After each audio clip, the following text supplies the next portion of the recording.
Good morning, Raptor freaks. Lexiot's here, and it's Monday morning, and we have started the month of February off with a double W. Yeah, double W. Savor it, feel it. We've had double W's a few times this year so far. This will be the third time we've had a double W this season so far. Both teams winning on the same day. Raptors 905 win over Motor City Cruise. Oh, no, wait, Memphis Hustle. Sorry. Wait, no, what game was it? It was Motor City Cruise. Motor City Cruise. And then Raptors defeated the Clippers. And that Clippers win is a maturity win. It's not a maturity win, but it's a win, a progress win. It's a win where we weren't supposed to win, and we won. And we kind of won the same way that we lost on Friday. We got outplayed and outshot on Friday. Well, we outplayed them and outshot them on Sunday. The team that played connected and had the most people contributing won. And as Darko said in the post-game conference last night, that the Raptors, every single player that took the court last night contributed to helping beat the Clippers yesterday. That's a great thing. I mean, we did shoot it better than them at all three categories. We shot better from the field, shot better from three, and shot better from free throw going against the Clippers. And that's how you win basketball, honestly. The team that is more connected, the team that makes more shots, they win. And, well, that's the secret of success. Everybody's going to wonder, how the hell did we beat the Clippers? Tank Nation's going, oh, my gosh, we beat the Clippers. Why are we doing this? You idiots. Yeah, I'm just saying, if you play together, you play like really well off each other, getting assists and making open threes, you win the game. That's just how it goes. I'm sorry. That's basketball, y'all. I'm sorry, Stank Nation. If you play together and pass the ball well with each other and your teammates make the shot and you're feeling good and you have good vibes and you're smiling and you're high-fiving and you're having a good time, hey, you fuck around and you win the game sometimes. I don't know why anybody would have a problem with us beating Kawhi. Like, seriously, ask yourself, what is your problem if you have a problem with us beating Kawhi yesterday? Kawhi's record against us is insane. It's really good. It's like 15-3, including the game yesterday, y'all. Seriously, this is only the third time ever that the Raptors franchise has beaten Kawhi Leonard in a game as of yesterday.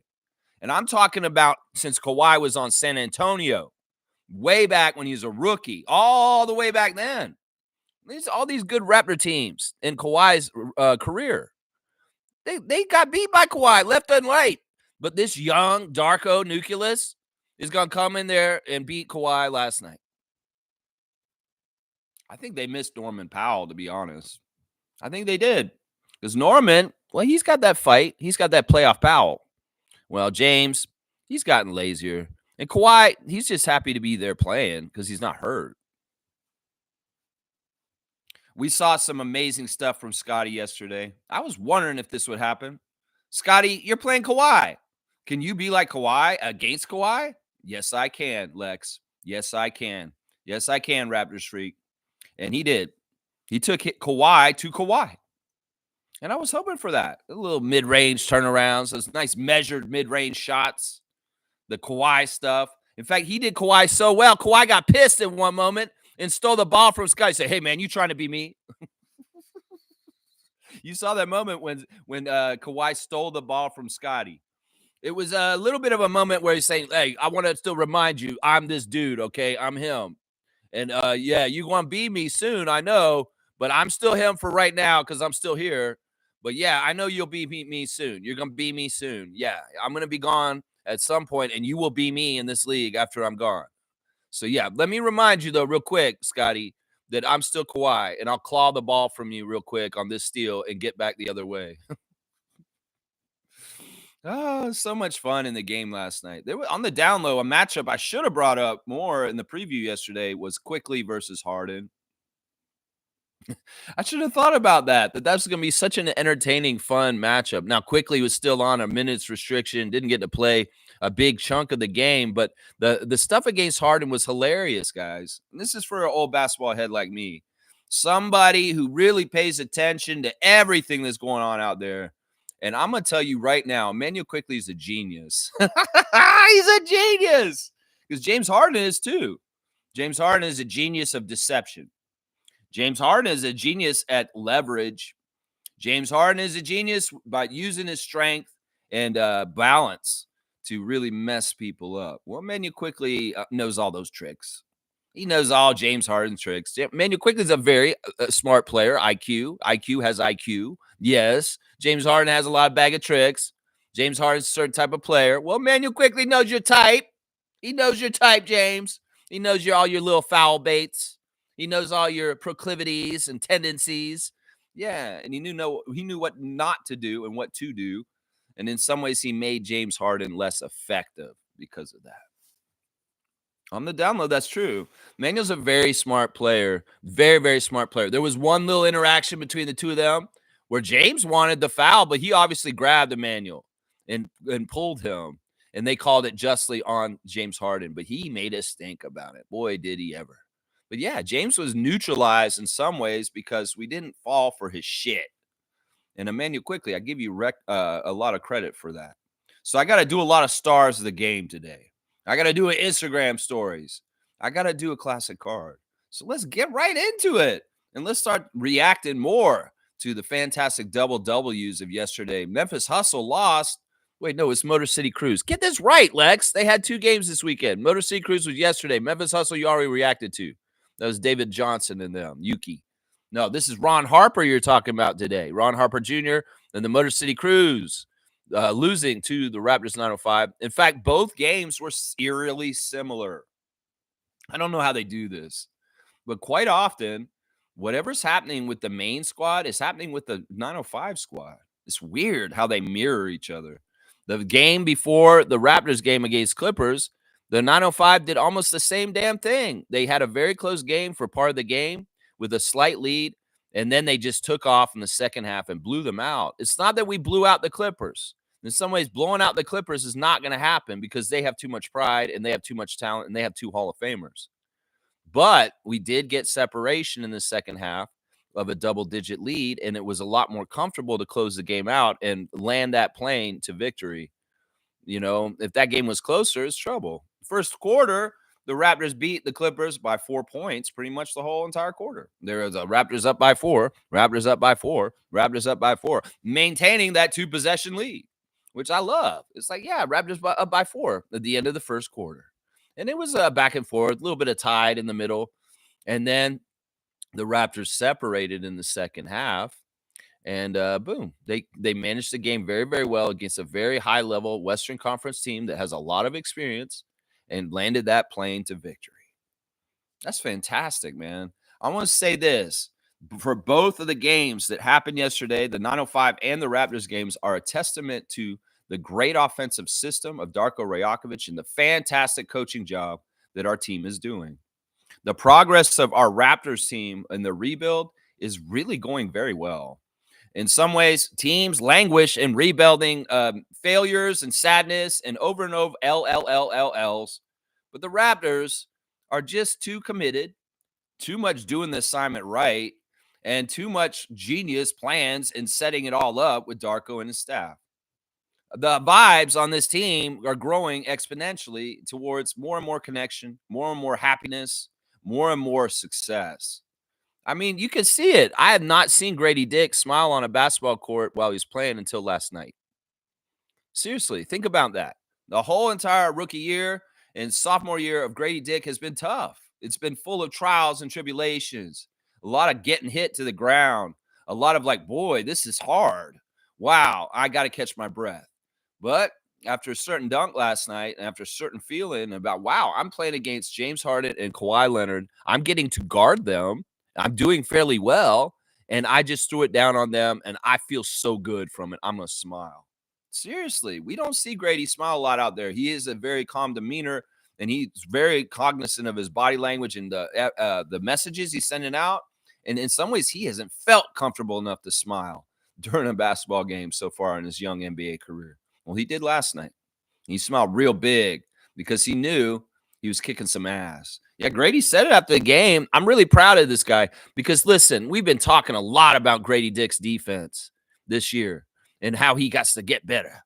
Well, you can guard James Harden and Kawhi Leonard at times like last night. He took those assignments at times last night with varied success. But he got that experience more and more. That's confidence. Especially if you get to guard those guys a little bit in a game and you end up beating them at the end, that's confidence, baby. And that's the kind of stuff we want to see. He took those assignments and he didn't shy away from them. He took that James Harden assignment when it came to him in the shuffle of shuffling around who's guarding who. He took that Kawhi Leonard assignment, as scary as that shit was. Oh, yeah, you don't think Gary Grady was a little bit shit in his pants when he saw I'm at the top of the key and I'm guarding Kawhi by myself? That's scary. That's very scary.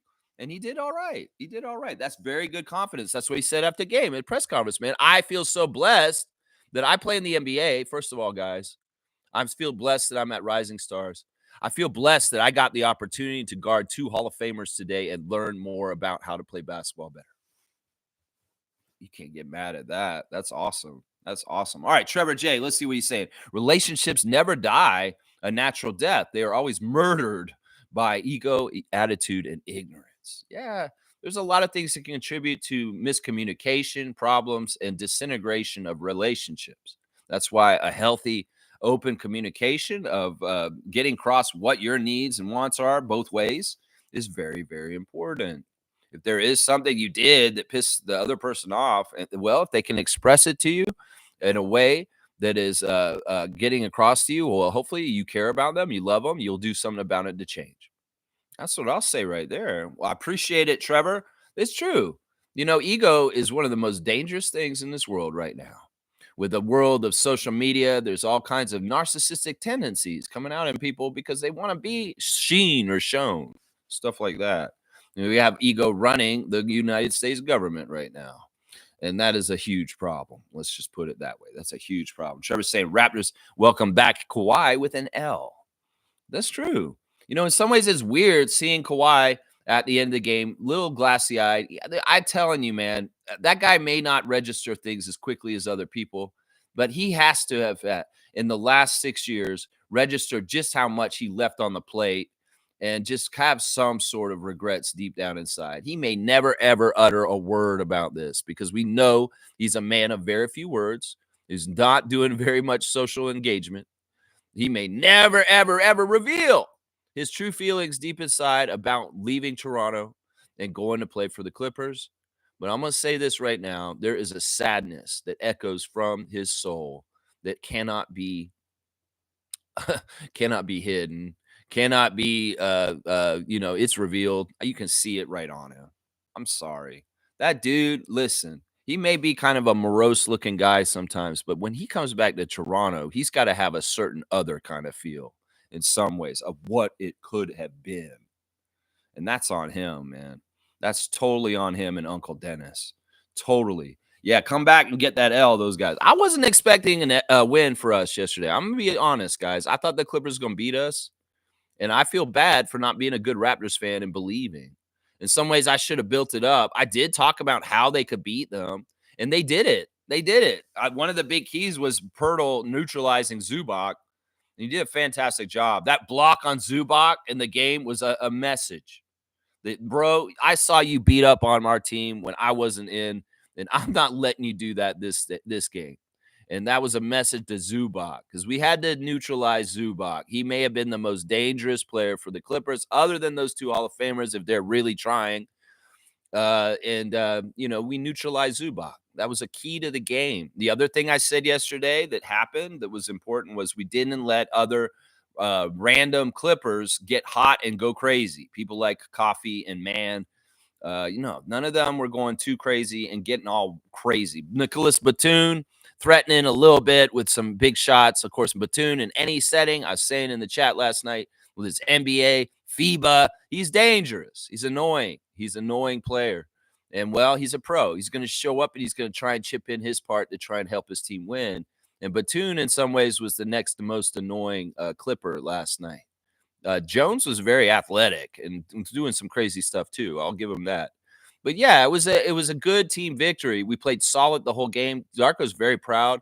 You know, the press were trying to say, is this the best victory of the year? It's one of them. It's a good game. I mean, that Celtics game that we won last month is pretty damn good. This one's pretty damn good too. There's a lot of people weren't expecting this. You know, a lot of people are saying, wait, I thought we were supposed to be losing. Yeah, you guys need to watch the Raptor Freak channel in the morning. and get with the program and understand what we're doing at any given time. Because yeah, the plan is not to lose right now. Never was.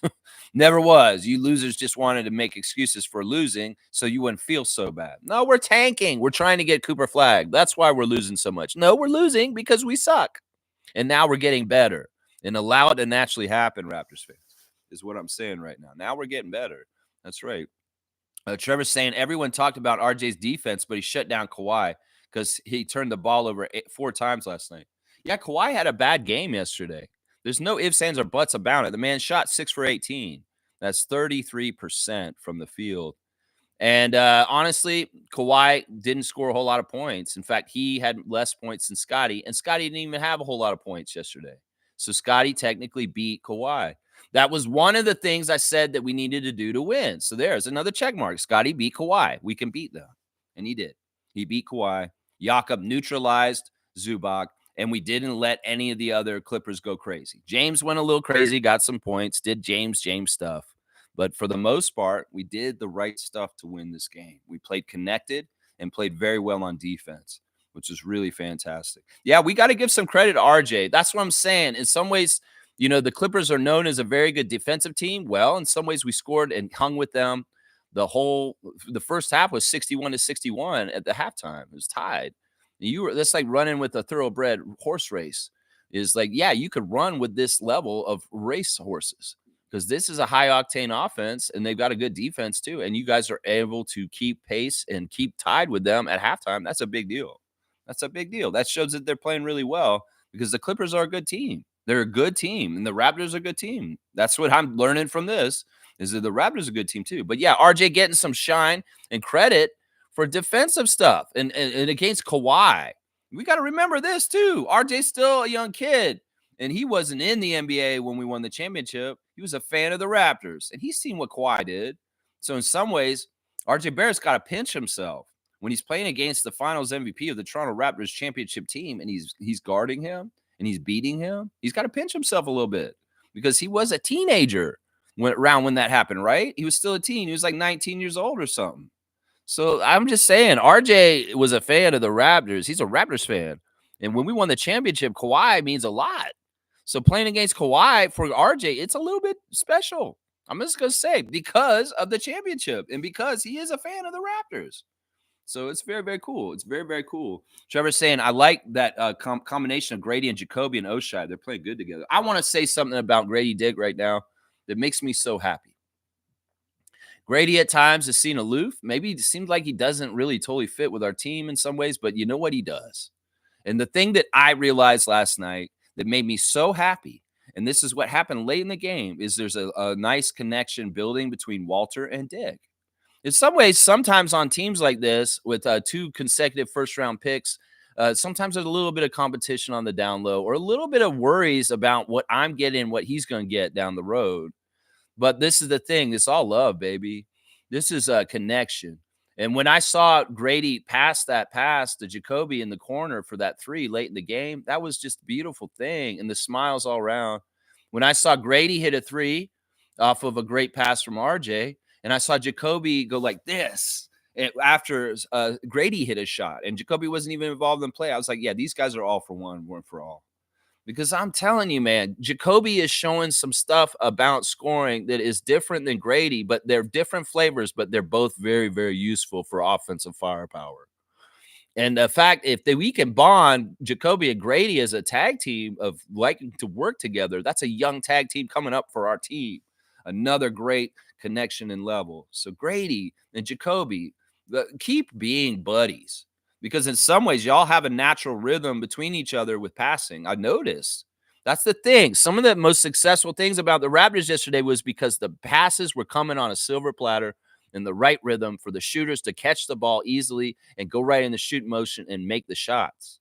This is how you get familiar with your teammates. If you like your teammate, you want them to make the shot, right? Well, you may put a little bit of extra silver platter on it, so it's even easier for him to catch it. And the connection is shown in the way that Grady, with his amazing hands, scooped up that shot, that pass that Scotty threw to him, which is absolutely should have been a turnover for most teams in this league. It was not, because Grady had the hands and the ability in the split second to scoop the ball up and lay the ball up into a layup. That's connection. That's silver platter. That's Scotty knowing just exactly the amount of pass he needs to give it to Grady that he can handle it and get the ball up and scoop and throw it in the basket while he has hardly no time with the defender chasing him down. He's just barely ahead on the fast break. I'm telling you, the connection the Raptors are building between each other is genuine, is real. It's about really wanting each other to succeed. And the way you do that more and more is give them the better silver platters over and over again so that they know how to handle the balls. And the ball is going to go through, the shot is going to go through every single time. That's why assisted shots made by the Raptors are so high right now. So high. Almost every one of our field goals is an assist. I love that. That's the way basketball is supposed to be played. Not this isolation one-on-one. I'm going to score every time. No assists are made because I just did it all selfishly myself. The connection between Walter and Grady is real. And the reason why is just like old Raptors connections, like Norman and Fred. Yeah, Kyle and DeMar. These guys like each other because they see each other in each other with the work ethic and their ethics and the way they think about the game of basketball. Jacoby Walter and Grady Dick are getting after it. Both of them on their own ways, because that's the way they were before, and they just showed up on the same team, and they're playing together now. You've seen these boys falling all over the court, going after loose balls, playing on defense, and they're falling on their ass and getting right back up and chasing after the defender, even though they just fell on their ass. They are like each other. They are playing all out, and they respect each other for playing all out like that. That's the way bonds of teammates and trust and communication gets built. From stuff like that. So I really did see a breakthrough last night. I'm glad you mentioned this, Trevor J. Between Grady and Jacoby, a connection, a bond, a respect that we are both going to go out there and throw our bodies all over the place and bust our ass going after everything. And part of it is Scott's leadership. Part of it is, well, Scotty's doing it. Scotty's our guy. Scotty's the franchise face. He's our leader. He's going to yell at me if I don't do it. Let's just be real here. Scotty's going to yell at me if I don't do it. But it's a good thing that Dick and Walter do it naturally already in the player build that they are built as young people coming up to basketball in this place. So they're birds of a feather. They flock together. And when they do it, they were like, man, look at how Jacoby's busting his ass after that. Grady's like, I got to do the same thing. I'm going to go bust my ass over here. What's not to like, Raptors fans? This is a beautiful thing. And I'm telling you right now, everybody who had any problem with Darko Rajakovic in his first 2 years of coaching, you need to shut the fuck up. Because this man is a good coach. And Jack Armstrong declared it on the broadcast last night. He laid it out all simple and clear for everybody who does not get why Darko's a good coach yet.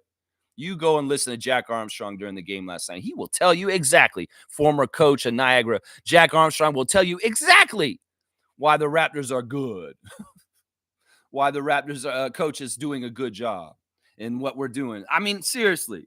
This kind of success in our rebuild right now, 1.5, well, actually really a year into the rebuild, because it should really have started when we traded Siakam and Anunoby. That's when the rebuild started. So it's 1 year in the rebuild. We're seeing success of winning more often than losing already. Why are y'all upset? Why do we have to be Tank Nation? Why do we have to sit in a rebuild longer than we have to? You make a big stink in the bathroom. Do you stay in there and smell it all day? No, you don't. You flush that shit down, you get better, and you get out of there. That's right. You get out of that stinky, really bad losing place a rebuilding team can be in. That's right. That's what I'm saying right there. I love it, man. Trevor's saying double win.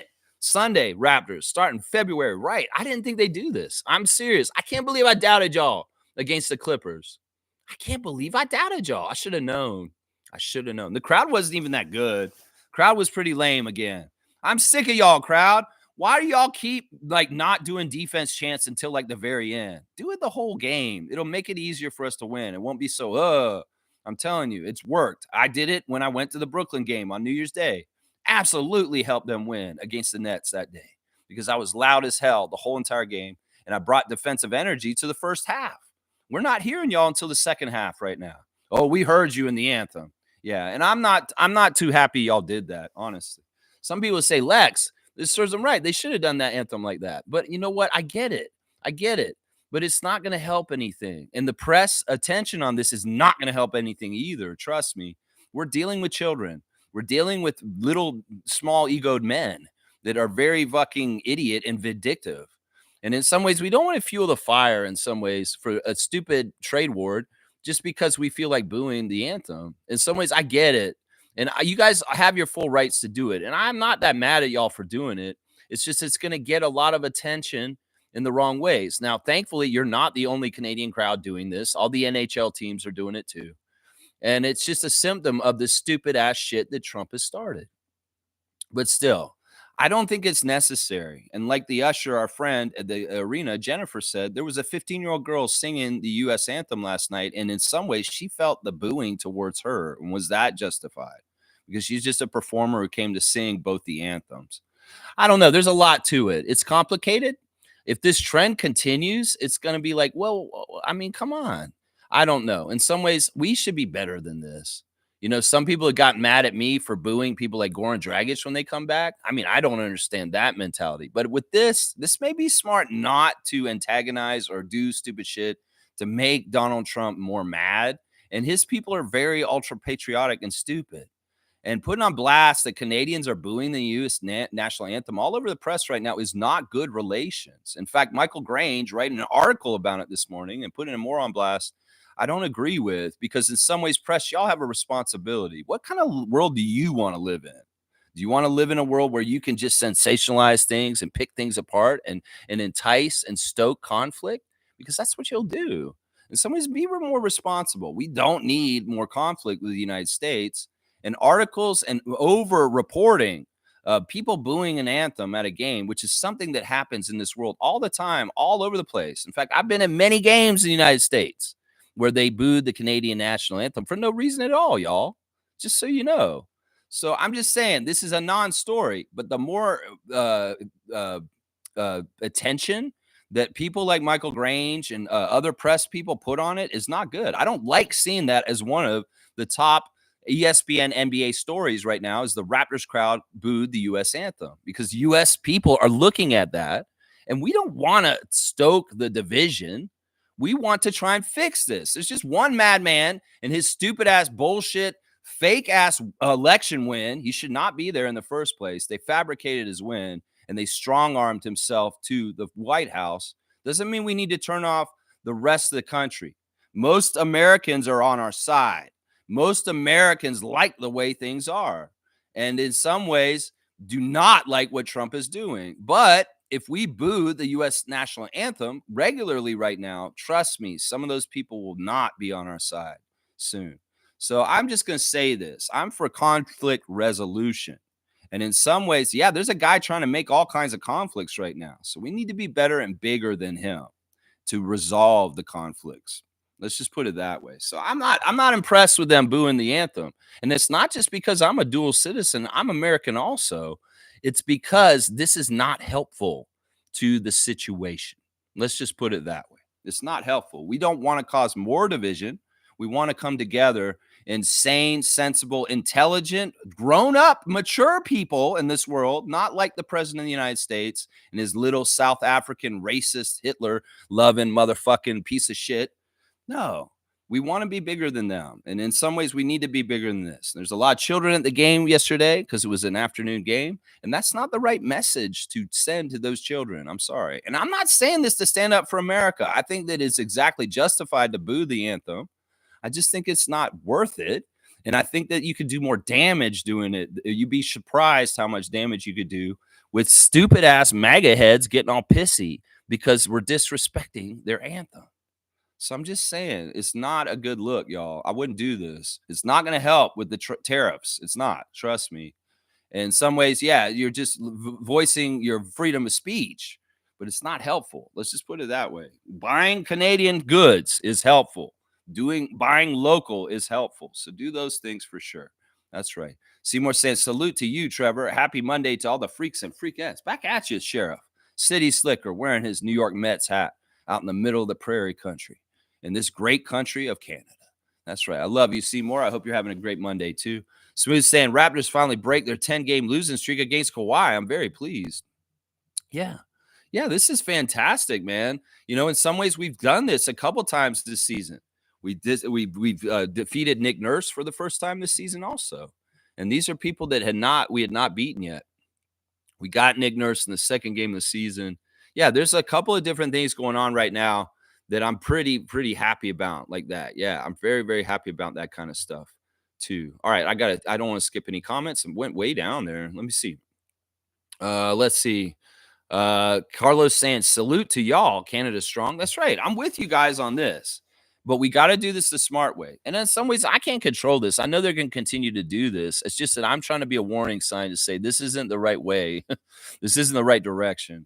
I mean, at some point, what's going to happen is, they'll start booing our anthem wherever the Raptors go. And that I just don't feel like we want to stoke the division. We want to try and come together because honestly, Canada and United States relationship is one of the best relationships between countries. And we just have some crazy malignant narcissist who's really crazy right now. And once again, I'll say, where's the system of checks and balances, United States? Y'all got a dictator running things right now. And he's doing a lot of illegal shit already that if anybody else had done it before, they would have gone to jail already. So he's just showing he's above the law or something like that. I don't know. I'm getting this feeling that y'all can't stop him and that you have a really shitty government system that has no safeguards from a fucking crazy ass wannabe dictator taking over. So we'll see, US. Let's see how great your democracy is. We're getting a stress test.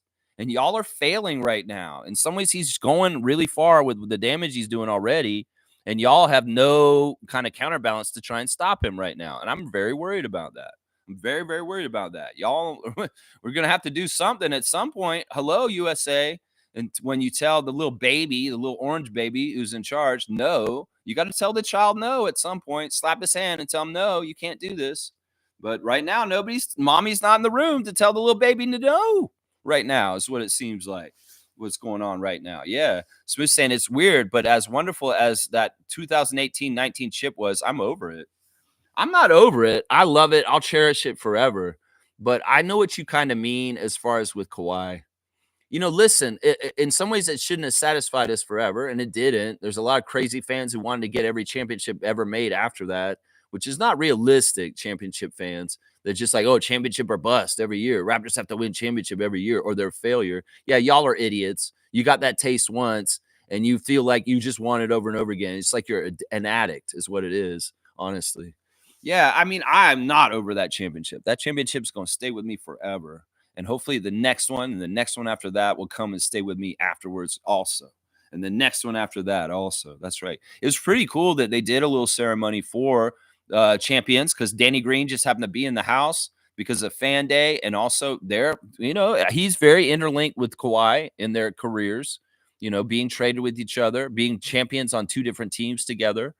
He's very interlinked. And having Norman, Kawhi, and Danny in the house, they did a general champions team honoring for all three of them at the same time. So Kawhi didn't get his own tribute by himself. It was interlocked with Norman Powell and Danny Green. And they just did a tribute to the whole championship team, which was nice. I like them doing that. Danny is a great alumni. He's only been a Raptor for one season in his career, but it was a championship year, and he was a great addition and important player in our championship team. And he gets it. He's a smart guy. He did a fantastic job on the broadcast as a broadcaster. And they're right. A couple years down the road, he's going to be great at it. And he was very humble about it. He's like, oh, guys, I'm nothing like you guys yet, but give me some time. I'm going to learn. I'm going to try and get better. And Jack's, oh, you're going to be great. You're going to be great, Danny. You're going to be great. Yeah, they're right. He will be great because he's just got natural chops and a natural demeanor, and he's got the knowledge. He's got the career. He's got a lot of crazy stories, obviously, because he's been on a lot of different teams. So, yeah, Danny Green, salute to you, man. You're going to be a great broadcaster more and more as time goes on. That's obviously your chosen path of occupation after your playing career. And, man, you're going to do great. You've already getting good gigs with NBA TV and different places and stuff. And, the opportunities are going to come. You'll be like Alvin Williams at some point. Maybe you'll be a color guy for a team and just travel with them. He is on the down low working for the Sixers still, guys. That's what they said last night, that he's a scout for the Sixers right now. So I guess maybe he was in town scouting us for a Sixers game we're going to have next week. I don't know. Either way, Danny Green, you're cool. I like you, man. And you do enough of the right respect for our team, and you understand that moment, and you still cherish it. I wish Kawhi did. In some ways, it would have been too awkward for them to do a just Kawhi tribute. Thank God Norman's on the team with him. You've just been too awkward to do like a Kawhi tribute, do a whole thing for Kawhi. And it's like him in the Drake video. He's like, I don't know how he would have reacted. He probably wouldn't have paid attention, honestly. Probably wouldn't have paid attention. Nako saying, I hope the boos before the game keep up. Kind of underwhelmed by that game from Kawhi. Grady's back and RJ's a stud. Yeah, I'm not going to agree with you on that, Nako. I want them to stop booing because I know just how fucking stupid those people are down there and how childish they are. And this will antagonize them and make them do even worse shit. It's like Malcolm in the Middle. You want to really piss off Reese? Well, keep booing him and he'll continue to come at you with stupid ass shit. He's stupid. The mentality of Donald Trump is very similar to the character of Reese on Malcolm in the Middle. He's very dumb and he'll do some very stupid, punitive shit to people that piss him off, even if it hurts himself. So, yeah, no, I can't get behind you on this. You hope the boos before the game keep up? No, Nako. Trust me, from the guy who lived half his life in the United States and half his life in Canada, we need to stop doing this. It's not worth it.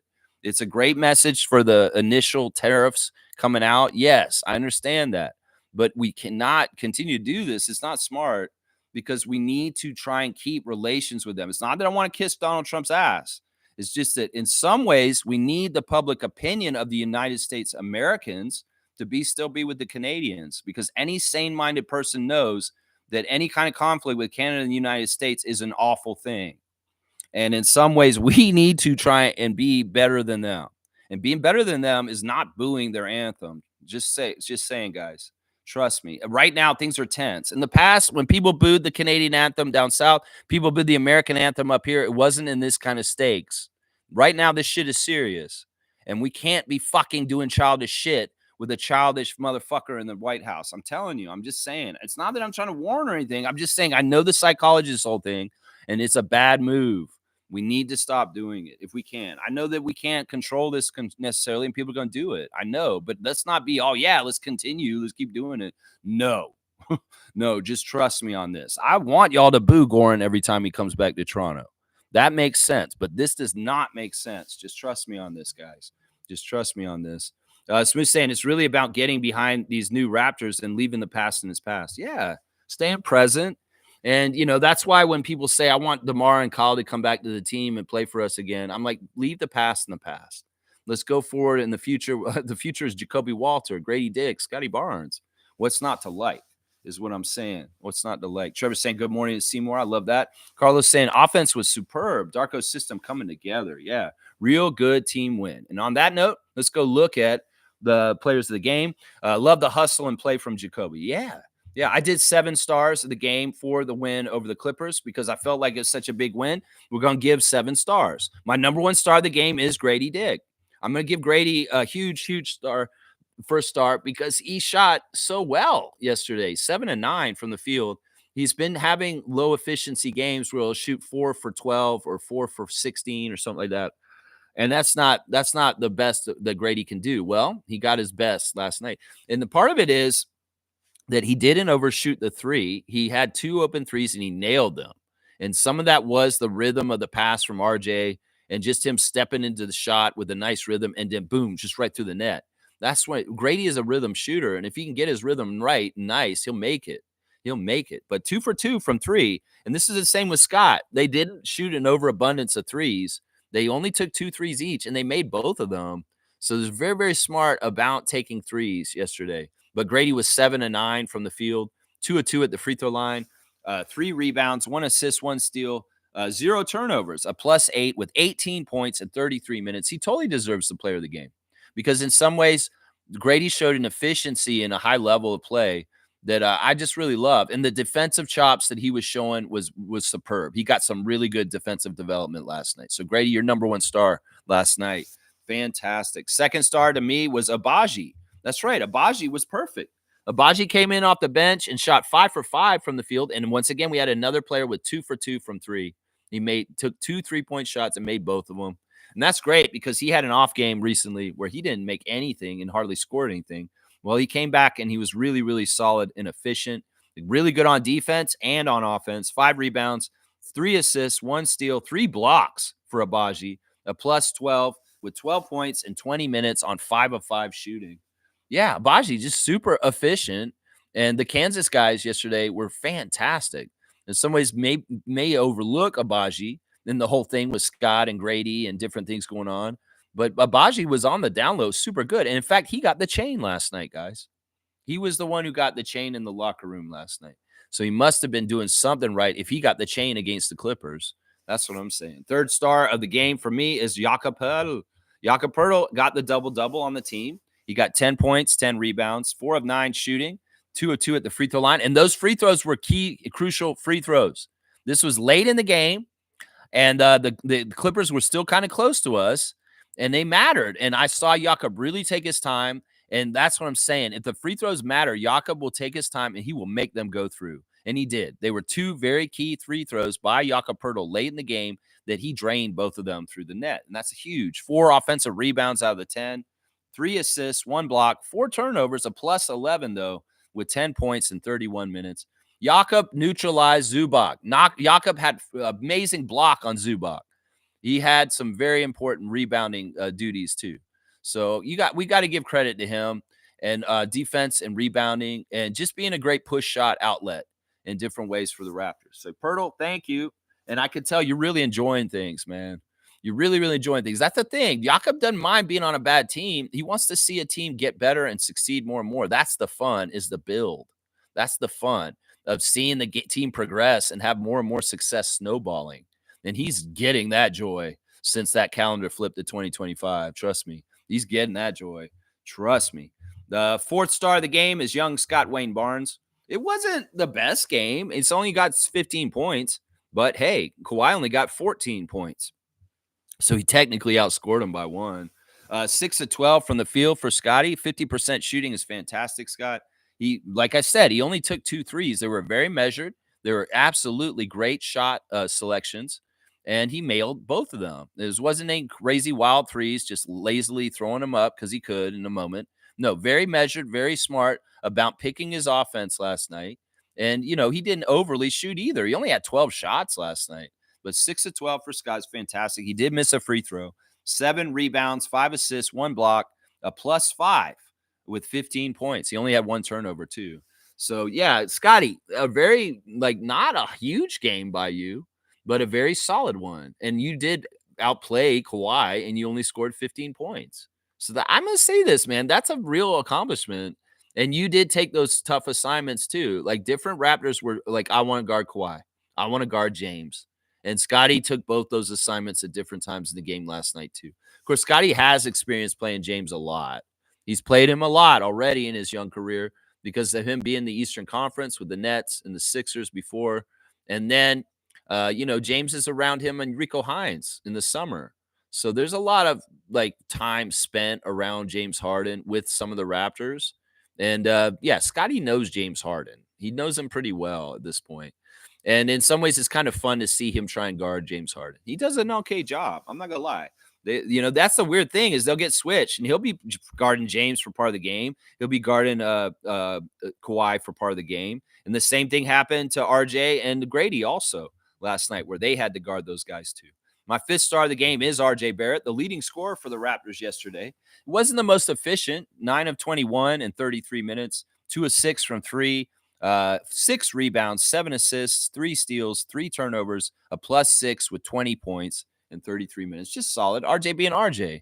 RJ being RJ. There was a scary moment where RJ hit his head on the floor, and you could hear it on the broadcast. And I saw it happen when it happened. I was like, ooh. And then the play kept going.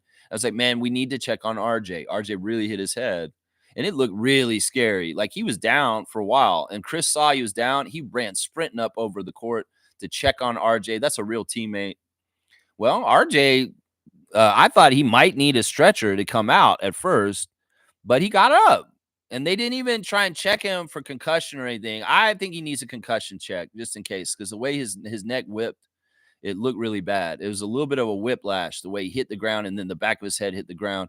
And they asked Darko about RJ's injury after the game, and he said, oh, RJ, yeah, he's fine. His head is so hard, he put a dent in the floor, is what Darko's sense of humor on it, which I get why he did that, because, that's Darko's MO. He wants to make his players superheroes. They're bigger and stronger than average people. And that's just him saying, oh, RJ's all right. His head's so hard, he broke the floor, not his head. I love that about Coach Darko, talking him up. But yeah, it's true. RJ, they asked him, do you want to leave? Do you want to leave the game? And he said, no, I'm good. I want to keep playing. I will not leave the game. I don't know if they needed to check him and like do protocol for concussion or anything like that. We'll have to monitor the injury list and hope that there's nothing that came from that really nasty fall that RJ took at near the end of the game last night where he hit his head on the floor. I think he's going to be all right, though. He's such a fighter. And he looked like he's fine afterwards. He wasn't having it. He may have seen stars. He may have been knocked out for a split second there. But that man managed to finish the game. You're going to tell me that's not a real one? Half the players in this league, they hit their head on the floor like RJ did last night. They're going to the back and not coming back out. That's just the damn truth. Y'all know I'm being for real. Not RJ. He's like, no, I want to enjoy this Clippers win over Kawhi. I won't be here on the floor when we beat them. RJ, you're a badass, man. I'll bet you Darko's right. There is a dent in the floor over there because RJ is just like that. That's right. RJ's just like that. My 6th star of the game is Emmanuel Quickly in very, very short term minutes, 17 minutes this time. So you got 2 more minutes added to his minutes restriction. Of course, Quickly not in the game at the end of the game because his minutes are ran out by then. And we see Walter in his place out there. That's actually really fruitful. You know, Darko's been doing some really smart stuff with the rotations on the down low, guys. I love the fact that Jacoby Walter had a good game yesterday, and he was rewarded with crunch time minutes to close out the game against a top-level team like the Clippers, because that is such good experience. Grady and Jacoby getting experience in late-game situations gave the Clippers in a winning situation when we won is so much gold, guys. I'm telling you right now. And Emmanuel being on a minutes restriction because he's coming back allows for this in a way where nobody gets their toes stepped on. And I also love the way he played Chris Boucher at the beginning of the second quarter and the beginning of the fourth quarter as the energy to start those quarters. So there's a lot of method of madness in his rotations last night. Of course, Orlando Robinson didn't get in, but with Shed and Davion out, you know, 10-man rotation will change a little bit. And you'll see Chris Boucher and Kelly Olynyk added to the mix after getting DMPs the game before. But yeah, Emmanuel really good. Once again, he starts hot, adds offense while he's out there. His minutes per scores points per minutes is just really good. 11 points in 17 minutes, 3 of 5 from the field, 1 of 2 from 3, made all 4 of his free throws, 6 assists with 0 turnovers for Emmanuel. And that's it. He got 6 assists out there. Didn't get any other stats. No steals, no blocks, no rebounds, no turnovers, no fouls. Just 6 assists, 0 turnovers. That's a point guard right there. 6 to 0 turnover assists. That's fantastic. 11 points in 17 minutes. Yeah, we just want him to play more. And in some ways, it's true. If Emmanuel had been playing full minutes on Friday against Chicago, we might have beat the Bulls. Seriously. But yeah, I'm loving seeing Emmanuel coming back. He's going to get it back more and more. And God forbid Emmanuel sees any more time in street clothes on our bench for the rest of the year. Let's see a whole nice long run with him and integrating and getting more adjusted and used to playing with this fantastic Raptors offense for the rest of the season. It'd be awesome. You know, the season's going to be weird. This month is tough. This is the toughest rest of the month. But we have the easiest schedule to go out, but we have the toughest month right now. You do the math. That means once we get through February, in March and April, we have such a cakewalk schedule. And now we're sitting at 16 wins. Lex's goal for this season was 26. Do you think we can get 10 wins before the end of the season? I think we can. I think we can for sure. We're playing Washington 3 more times, y'all. So if we get to the 26 win plateau, that is 1 more win than we won last year with all the crazy shit last year. And think about that. To me, that will be an accomplishment because that means we were better than we were last year, even in this crazy ass rebuild bottoming out year. So let's get 10 more wins at least. If you go beyond that, I'll be happy too. But I'm just saying 26 wins, Raptors. You're at 16. Can you get 10 more before the end of this regular season? That's my goal for you. The last star of the game, I'm going to give a 7-star to Chris Boucher just to give Chris shine because Chris is a badass and he's fun. That's 9 points for Chris in 16 minutes off the bench, 3 of 5 from the field, 2 of 4 from 3, 1 of 2 at the free throw line, 4 rebounds, 1 block, 1 turnover, -7. Yeah, Chris is just fun. And when he makes his threes, they're so impossible sometimes. Like the defender's there, draped all over him, and he's totally guarded, but he throws it in a crazy arc, high up in the air, and inexplicably it swishes through the net. I love that so much, Chris. You're such an energy guy off the bench, and you're a badass, man. Also, talking about the players that I didn't talk about real quick, Bruce Brown, 1 for 4 from the field, 4-4 at the free throw line, though. 3 rebounds, 2 assists, 6 points, a +7. Kelly Olynyk, 2 for 4 from the field, 1 rebound, 2 assists, 4 points. And Jacoby Walter, 4 of 11 from the field, 2 of 6 from three, 4 rebounds, 2 assists, 1 steal, 1 turnover, 10 points for Jacoby. We had 6 players in double digits, which was fantastic. Bruce Brown was involved in some really good stuff at a certain point in the second half where he was in the middle of either facilitating, getting a steal, or transition, or passing the outlet, the transition. He was really involved for a little while in the second half and helping us make some distance from the Clippers and getting a lead. That was fantastic. Kelly had his part in times. Kelly's very savvy veteran player. He didn't do a whole lot in the game last night, but as Darko said, each one of the guys came in and contributed to the win. Kelly came out there and made some looping layups as outlet layups. When the shot clock was winding down, it seemed like we were in trouble. Kelly Olynyk would run to the basket on a cut, and they dump it to him, and all of a sudden, boom, he's got a layup in. And Jacoby was fantastic. Honestly, I should have made him one of the stars too. If he had shot a little bit better, I would have. But he was high usage, and he was very effective. The thing I like about Jacoby is, like what I was saying earlier about him and Grady, is he just gets after it. Like I said, those guys were playing such hard defense. They were falling on their butt and then getting back up right away and chasing the person down and not losing them. And Jacoby showed some real moxie in the second half when making some very high-pressure buckets and a point in the game where the game was close. And he's showing that he can put the ball in the hoop to help us keep the score ahead for the Raptors. So I really love some of the stuff Jacoby Walter did out there. He's my honorable mention, honestly. So yeah, there's your Raptors stars of the game for a fantastic win over the Clippers, James Harden and Kawhi Leonard. Yeah, on the other side, the leading scorer was Harden, 25 points on 7 of 20 shooting. They just didn't shoot efficiently. They did not play an efficient game overall as a team. We did, and that's why we won. So, yeah, there you go. Boom goes the dynamite. Smooth saying Fox finally traded, and Sacramento gets LaVine.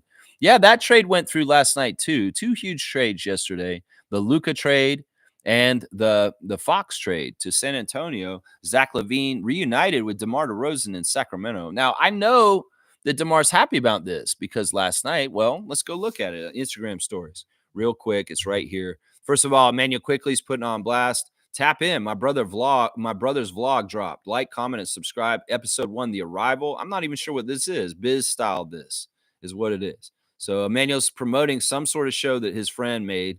So check it out. The Arrival. There's DeMar's response to Zach LaVine being his teammate once again. It's Peaches and Herb reunited, and it feels so good. Reunited, and it feels so good. So he's not upset about this. This is true because I remember DeMar being outspoken about loving playing with Zach LaVine. He's never, ever had a problem with playing with Zach LaVine in Chicago. In Chicago, it didn't really work, though. That's the weird thing. Like, LaVine and DeRozan, as much as they like playing together, it didn't really work the whole time they were in Chicago. So I don't know what the Kings are doing. It's kind of silly. You're going to put this pairing together again, that just happened, and it didn't really work, even though they like playing with each other. And in some ways, Zach LaVine's finally out of Chicago. This is such a weird thing. The Kings are dumb. I'm just going to say this right now. They are dumb. I think the Kings are dumb, and in some ways, the Dallas Mavericks are dumb, too, right now. And it is what it is. Apparently, the other two guys in the other trade, neither one of them were knowing that this was going to happen. They're both blindsided. And neither one of them are totally happy about this deal. Seriously. Anthony Davis is very much feels stabbed in the back, is what he's saying. He feels very stabbed in the back, and it's totally blindsided him that he's been traded to the Dallas Mavericks all of a sudden from the Lakers. In fact, he's very hurt by this. Seriously. And Luka, well, he said he thought he'd be a Maverick for the rest of his career, and this is shocking to him too. And I'm sure he's not thrilled about the financial loss of this trade for him. This is true. They said it on the broadcast. He won't be able to do the max deal the same way now because of this deal. If he's going to get one, it'll have to happen in like 2 years delayed or something like that. So, yeah, this is not something that Luka's over the moon about. As much as Lakers Nation and other people are all crazy and happy, I don't think Luka's as happy about this deal as everybody thinks he is. Lakers Nation, y'all really think everybody's just dying to wear your colors? That's not true. You've got to understand this. Y'all are the ones who think everybody just salivates at being a Laker. That's absolute horse crap. And you guys may find out with Luka a very harsh truth about what I just said. Because honestly, it's not like, oh, your shit don't stink, Laker Nation. Y'all shit has stunk the worst around the league in some ways because y'all are put on blast even when you're not supposed to be because you're a shitty team. So I'm just going to say that. And y'all's team is not better for this. The Lakers are going to be worse short term. I don't even know if they'll be better long term for this. There's no guarantees.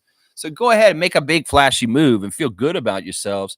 But it doesn't mean jack shit because you're not going to see him this year. He's not going to come back and help y'all. Some people are saying the Lakers' title hopes went up after this. I don't see that. How the fuck did the Lakers' title odds go up after this deal? They just lost their best defender, their center, and they don't have a center at this point. Who's making these odds? Seriously, are you people like me, or are you just people that work for fan betting sites? Because people like me that know basketball look at this and say the Lakers are not closer to winning a championship after this move this year because Luka's hurt. He's not going to have enough time to play with the Lakers to get anywhere, and they don't have any big man anymore. So anybody who's saying the Lakers' chances of getting the championship went up because Luka's on their team now, you're an idiot. That is not true. They went down because Davis was way more important to their team than just having the fun new shiny toy called Luka Doncic. Oh my gosh. I can't believe people actually think this. Seriously, this is crazy, man. This is crazy. All right, let's keep going. Yeah, Fox is great on San Antonio, though. And the Bulls, I don't know what the fuck they're doing. Kevin Herter's an interesting player to be there. It may be annoying for us being in the Eastern Conference. Kevin Herter back in the Eastern Conference. He is a very good three-point shooter. But man, he's the big move that the Bulls get in this whole move. Yeah, Mark Eversley, man. I don't know, bro. I know you're Raptors Nation, but man, some of the things you're doing to run the Bulls right now, I don't get at all. I think the only people that did really well yesterday is the Spurs. The Spurs absolutely did well yesterday. And maybe the Mavericks a little bit, just because Davis in some ways may help the Mavericks way more than you guys think. And I don't think the Lakers got better. I think that this is a flashy move for an injured player that's overhyped, and he's kind of a circus player in some ways. In some ways, I don't know if Luka's ever going to be a champion, guys. Y'all think he should be, and y'all want him to be, obviously. But I don't know if he actually is naturally because he's a tubby guy who just doesn't stay in shape, and he's not doing things exactly right for what he should be doing. And this is why the Mavericks were not comfortable in investing a supermax amount of money in Luka Doncic, and they did this move. This pure, simply, exactly that. You see the return of how many games has Luka been playing for the Mavericks in years? He hasn't played over 70 games most of the seasons he played in the NBA. So why would they want to pay him to the max? So they're making this move. It's kind of crazy. It's kind of crazy. And some people saying he's a generational player. It's like, well, is he though? In some ways, he's a fat tub who doesn't work hard and he doesn't play defense. And he can, oh, sure, he can shoot shots off walls into hoops and he can make crazy shots sitting down and he'll do all that fun stuff. But once again, this isn't the Harlem Globetrotter fans. And if you love LaMelo Ball and Luka for tricks, well, you can go watch M1 tapes, is what I'll tell you. They're not necessarily winning players in the league. And that's just what I'm saying. That's just what I'm saying. I know what winning looks like. It looks like Yaka Pirtle. That's what it looks like. That's right. Let's keep going in the chat. Carlos saying, I only saw your reply on my trade war concerns last night, Lex. You were right. The Orange Man wants us to fear him, and we shouldn't and stand strong. That's half his power, guys. This is just like a cheesy 80s movie with like Freddy Krueger. If you don't believe in him, he can't hurt you. Don't fall asleep. It's the same shit. Seriously, half of his power is through fear. And we don't have to fear him. We got to understand he's just an old, demented, fallen apart man. His body is falling apart. In fact, I think he might die in the next 3 years because he's so stressed and unhealthy. The man don't eat right. In some ways, he's not really the one who's in charge. It's Elon. And in some ways, they want him to be scary. They want to try and make us be more scared. So don't fall for this shit. He's a joke. You should laugh at him. You should treat him like what he is. He's the emperor with no clothes. And in some ways, the power he wants is fear. So if we're not afraid of him, well, there you go. There you go. Chop his nuts off. There you go. That's right. Stargate saying yesterday's game made it even more evident of how much they snubbed Norm. They obviously can't win without him, but yeah, let's pick James Harden instead. Shaking my head, madness. I think it's the consensus is just like very unanimous about Norman Powell should have been the All-Star from the Clippers this year.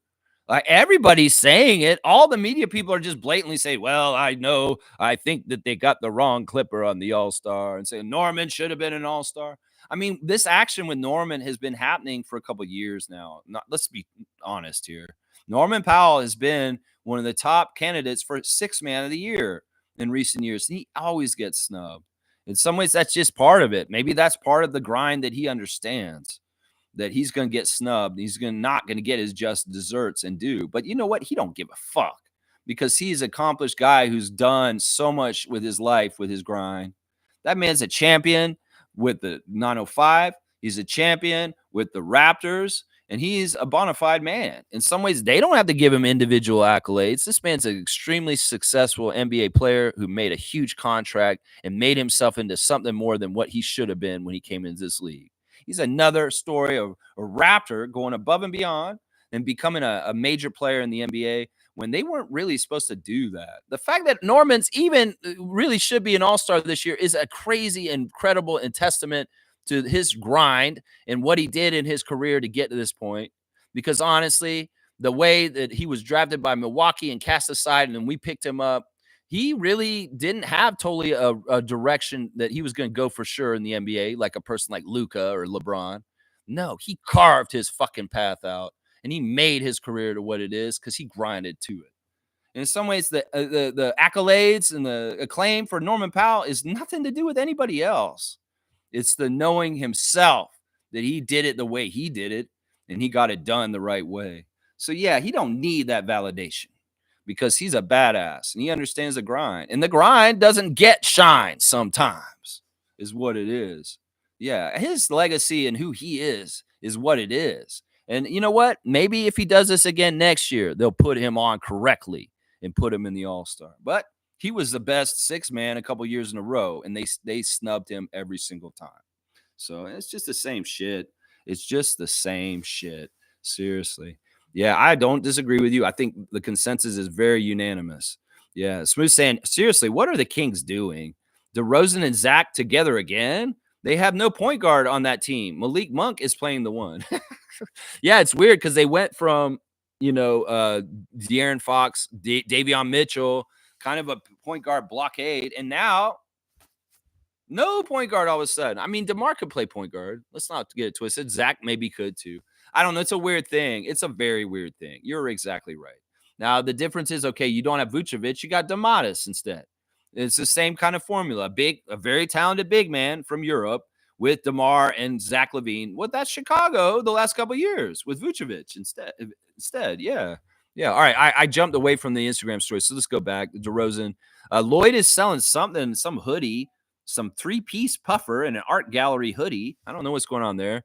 The Raptors announce crew did a fun thing called 30 words to describe the Luka Doncic trade. These guys are funny. I'm telling you. Kayla, Jack, and Matt, you guys keep doing what you're doing. And Danny Green was in on the shenanigans with y'all yesterday too. Yeah, that's fun stuff. Danny, you're awesome, man. You need to teach these Raptors alumni how to do alumni right. Seriously, these jokers just don't understand. And Danny, you can come and take Drake's spot in the broadcast crew anytime from now on. Drake, you actually, somebody said on the download, Drake has been shadow banned from doing the broadcast ever again because of what he said about the DeMar retirement jersey banner. Yeah, Drake, you just got shadow banned from being on the broadcast. That's what I'm hearing. The dude won't be on anymore because of his comments about DeMar.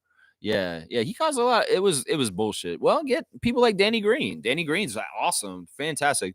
Matt Devlin putting Grady's reverse slam on blast. You know, the athleticism of Grady recently has been fantastic. That alley-oop that Scott threw to Grady with the reverse dunk was so good. And it's so crazy that Grady's getting these baseline throwdown hammers, like where he comes from the baseline and he just comes up and throws it down. He's getting one of these in like the last 3 or 4 games, one at least. where he's surprising the defense and just coming from nowhere and just throwing it down on the hoop. I love this shit. I'm telling you, this is what's going to make you even more of a rising star. You do this a couple times in the Rising Star Challenge, Grady. Oh, you're going to get eyes on you. Oh, yeah, your highlights should be getting around the NBA already. Because in some ways, when you do this shit, it's extra because you're a goofy looking white kid from Kansas. And when you're going up there and getting a reverse alley-oop from Scotty Barnes, I should be opening up, is what I'm saying. I should be opening up. Jonathan Mobo celebrating that the Raptors 905 are the number one team in the Eastern Conference, and all the 905ers are putting it on blast on their Instagram stories today. Number one seed, Eastern Conference. And Jonathan's calling the Memphis Hustle and the Motor City Cruise roadkill. Roadkill. That's right, Jonathan. Roadkill, baby. Kelly Olynyk showing off that half-court shot from Fan Day on Saturday, the open gym moment. RJ saying, yeah, Kelly's about to hit a half-court shot, guys. And boom, then he does. He nails it. And RJ's overjoyed, jumping on Kelly's back. Be careful. Don't jump on Kelly's back. He's had back injury this year. So don't do that. There's RJ's fantastic left-handed dunk on the Clippers yesterday. In fact, that was shot so well. We're going to see a highlight of that at some point because he ran at the camera just right to like stare right into it. I know they're going to use this in promotional footage for the Raptors because the camera angle was just perfect to catch the dunk, RJ running up, throwing it down, and then running right at the camera and staring right into it. That is going to be on Raptors promotional material in the future. I'm telling you right now. That dunk was just shot so perfectly with the angle. And RJ's expression and coming up and running up on the camera right afterwards, that's like he was directed by a director of photography for a commercial saying, now you're going to dunk the ball and run up on the camera and look right at it. He did it perfect. He did perfect. And Raptors official people that make tape highlights and things for the team and the arena and the broadcast, oh, they love that footage. I'm telling you right now, they're like, wow, RJ just like did a pose perfectly off his left-handed dunk running at the basket. It was perfect, man. There he is with Emmanuel, 115-108 win over the Clippers. Oh, it feels so good. It feels so good. And there's teammates enjoying themselves on the court. There's Eugene Omoruyi. Celebrating number one seed Eastern Conference, Raptors 905, and he's the one in the picture. There's Grady coming into the game from yesterday. Grady has been putting on some crazy style. The influence of Garrett Temple is happening to Grady because Grady is not coming in hoodies and sweatshirts and T-shirts and sneakers. No, this man's dressing like Garrett Temple coming to the games right now. He's putting on suits. Now he's putting on turtlenecks under the suit, not a tie or anything. But he's still putting on suits, and he had like a crushed velvet looking one the other day. Well, he's coming in sporty with the turtleneck and the black blue suit from yesterday with the white sneakers. Grady, you are bringing up your fashion game. I'm telling you, man, you're looking very debonair, is what I'll say. Very debonair. Yeah, there's Grady's highlight where he threw it down. That was a crazy one where he's coming from the baseline and he came around and threw it down. Batum got out of the way. He knew he had to get out of the way. I like how Nicholas Batum, after the game last night, came up to Grady and gave him a bunch of advice. I don't know if y'all saw that. Right after the game ended, everybody's coming to talk to each other. And Batum singled out Grady. He went straight to Grady, and he had some very flattering things to say to him. And that's a big deal. Nicholas Batum's a longtime NBA vet and a really true vet of the international stage in FIBA for France. And the fact that I don't know what he was saying to Grady, but I could tell he was mentoring him and kind of giving him words of encouragement. So I like to see that from an old vet like Batum, recognizing a young talent like Grady and talking to him and saying, hey, keep going. You're doing fantastic. It's that kind of stuff. I know that's what it is. Disu is celebrating the number one seed, Raptors 905 on his Instagram. That's right. Toronto Tempo gear all over the city. All over the city. People are taking the pictures and putting it out there. There's SGA with his child on his Instagram stories. It's really cool to see. There's Jamal McGlure at Fan Day with the fans, and he's celebrating the Raptors' victory over the Clippers last night. He knows how good that feels. That's right. Let's see. AJ Lawson celebrating him and his teammate Jared Rhoden in the game from their stat lines yesterday, and also the number one seed post there. Let's see. What else? Wubbs with a couple of highlights from the game. There's the attack where he had that dunk where he threw it down late in the game. That was a really key dunk. When Jacoby attacked from the baseline and he threw it down on the head of Nicholas Batum, that was a very key dunk because we were close It was right around where the Clippers were trying to surge up and kind of try and take the game back late if they were going to. But Jacoby made a really, really aggressive play to the rim and threw it down on them. In with less than 2 minutes to go was when that play happened. And that was kind of like a dagger exclamation dunk that Jacoby threw down from the baseline. That was awesome, man. I love that play. Yeah, Jacoby's got a funny look on his face. It's maybe during the anthem when they're booing the anthem, he's like making a face like, "Huh? What's going on?" I mean, everybody knows what's going on. There's a tariff stupid shit going on from Trump. And I mean, I think most Americans would be like, yeah, he's being a dick. I can totally get why they're booing our anthem right now. I think a lot of sensible people would be thinking that right now and not too serious about it. Shamshay's really involved with his team right now. In fact, him and Battle are really close. They're posting each other and they're, big folk. Come on now, big folk. There you go, big dog. Yeah, there you go. I like the budding friendships on the 905, and Shamshay is really enjoying playing basketball in North America and being a part of a teams. He's a Raptor. He's a Raptors 905, and he's feeling that pride, and he's enjoying the wins too. Was what's the amazing thing. So Jamison Battle and Shamshay showing their connection. Davion Mitchell coming in with the Balenciaga red jersey that he was wearing yesterday, and he's kind of sitting on the bench. It was kind of confusing because they're wearing red and black jerseys. And Davion's wearing a red and black jersey just to be at the game in. It's like, no, he's not coming in. He's wearing glasses. He's like a weird coach in a jersey. That's what he looked like. He's got a funny picture of him in the back at his seat in the locker room. And then he's showing a picture of him dapping De'Aaron Fox. So making an acknowledgement towards his former teammate that he is now going to be a San Antonio Spur. So there you go. Real Mo Pete also put on blast his Celebrity Super Slams coming up. Let's Grow Crazy in New Orleans. Mo Peterson is going to be there for that event. So if you're in New Orleans, you got to be there and check out Mo. There you go. There's the rest of the Instagram stories. 905 Pride, man. In fact, let's do the stars of the game for the 905. Seriously, real quick. We got to do that now, too, because there's a second game we got to react to.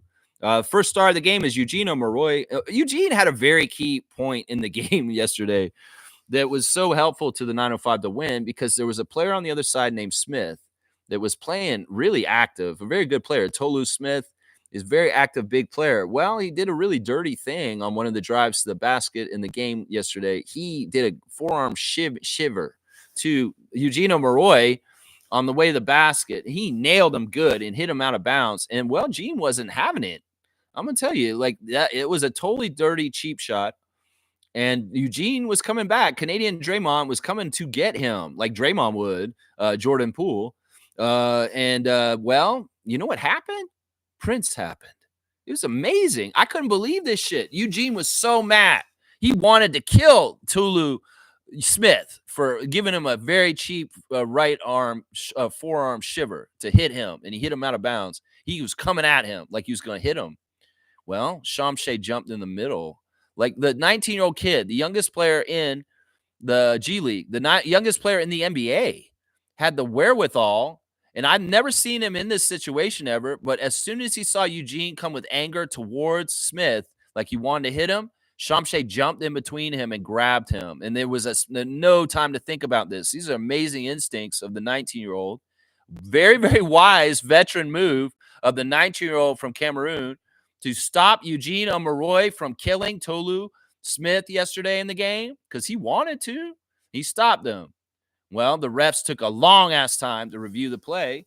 They went over and looked at it for a long, long time, and the decision they made was it was a flagrant foul 2, level 2, and that means immediate ejection from the game, and Tolu Smith said bye-bye for the rest of the game after that. So justice was served, and, well, it could have been worse for us because Eugene could have been thrown out of the game because he retaliated, but our guy, Prince Shamshay, with the mature, beyond his years move, of instantly grabbing Eugene and not allowing him to get his hands on Tolu Smith. That, in some ways, was the most impressive thing about the 905 game yesterday, that Shamshay knew to do that in that instance, and that was his reaction time thing to do. That was his reflex. Oh, no, Eugene, come here. Stay here right now. We need you in the game. We can't get you thrown out. And you know what? As soon as Tolu got thrown out, Eugene went crazy and started bombing threes and hitting them and putting us more ahead because he was pissed at him. and he worked it out that way. This is so good, man. Eugene, 22 minutes, 5 of 9 from the field, 2 of 4 from 3. He didn't start. He came off the bench, 4 for 4 at the free throw line, 3 rebounds, 1 assist, 1 steal, 2 turnovers, a plus 11 with 19 points in 22 minutes. He was absolutely a leader for this team, and he wasn't taking no mess. But Shamshay stopped him. He's like, hold me back, hold me back, hold me back. And he's like, Shamshay's all right, I'm coming. I'm telling you, if Eugene had got thrown out, that might have changed the game the other way. Seriously. So Shamshay might have saved the game right there. Shamshay is my second star of the game. He had a perfect game last night, y'all. He was 6 for 6 from the field. He made all of his shots. He's starting to really get it. He's starting to get it on defense with positioning and footwork and placement of where he needs to be to guard areas. He's getting it by stopping Eugene from fighting. He's getting it from passes from his teammates for very easy dunks and layups and easy high percentage baskets, a 6 for 6 from the field. 1 for 2 at the free throw line, though. He did miss a free throw. 5 rebounds, 1 assist, 1 steal, 3 blocks, 3 turnovers, 13 points for Shamshay in 27 minutes, a plus 6. He's growing and growing and growing, and he's going to be more and more useful. You know, in some ways, he could be used on the regular Raptors already, but I'm glad they're holding off on that. In some ways, I really, near the end of the season when the games are real easy, sure, unleash him on the Raptors. But I want to see him be a part of our rotation next year, possibly. But who knows? Maybe the timeline is they want 2 full years of Shamshay running with the 905 primarily. I'm not going to be mad no matter what they do because they know the best. But I'm wondering, is Shamshay going to be ready next year to get graduated from the G League to being primarily rotation for the Raptors? Because this is looking like that might be true. Seriously, because he's coming along very fast. But if the plan is to have him 2 years, his early years before he's a 20-year-old, to be a 905er for those whole time, I have no problem with that too.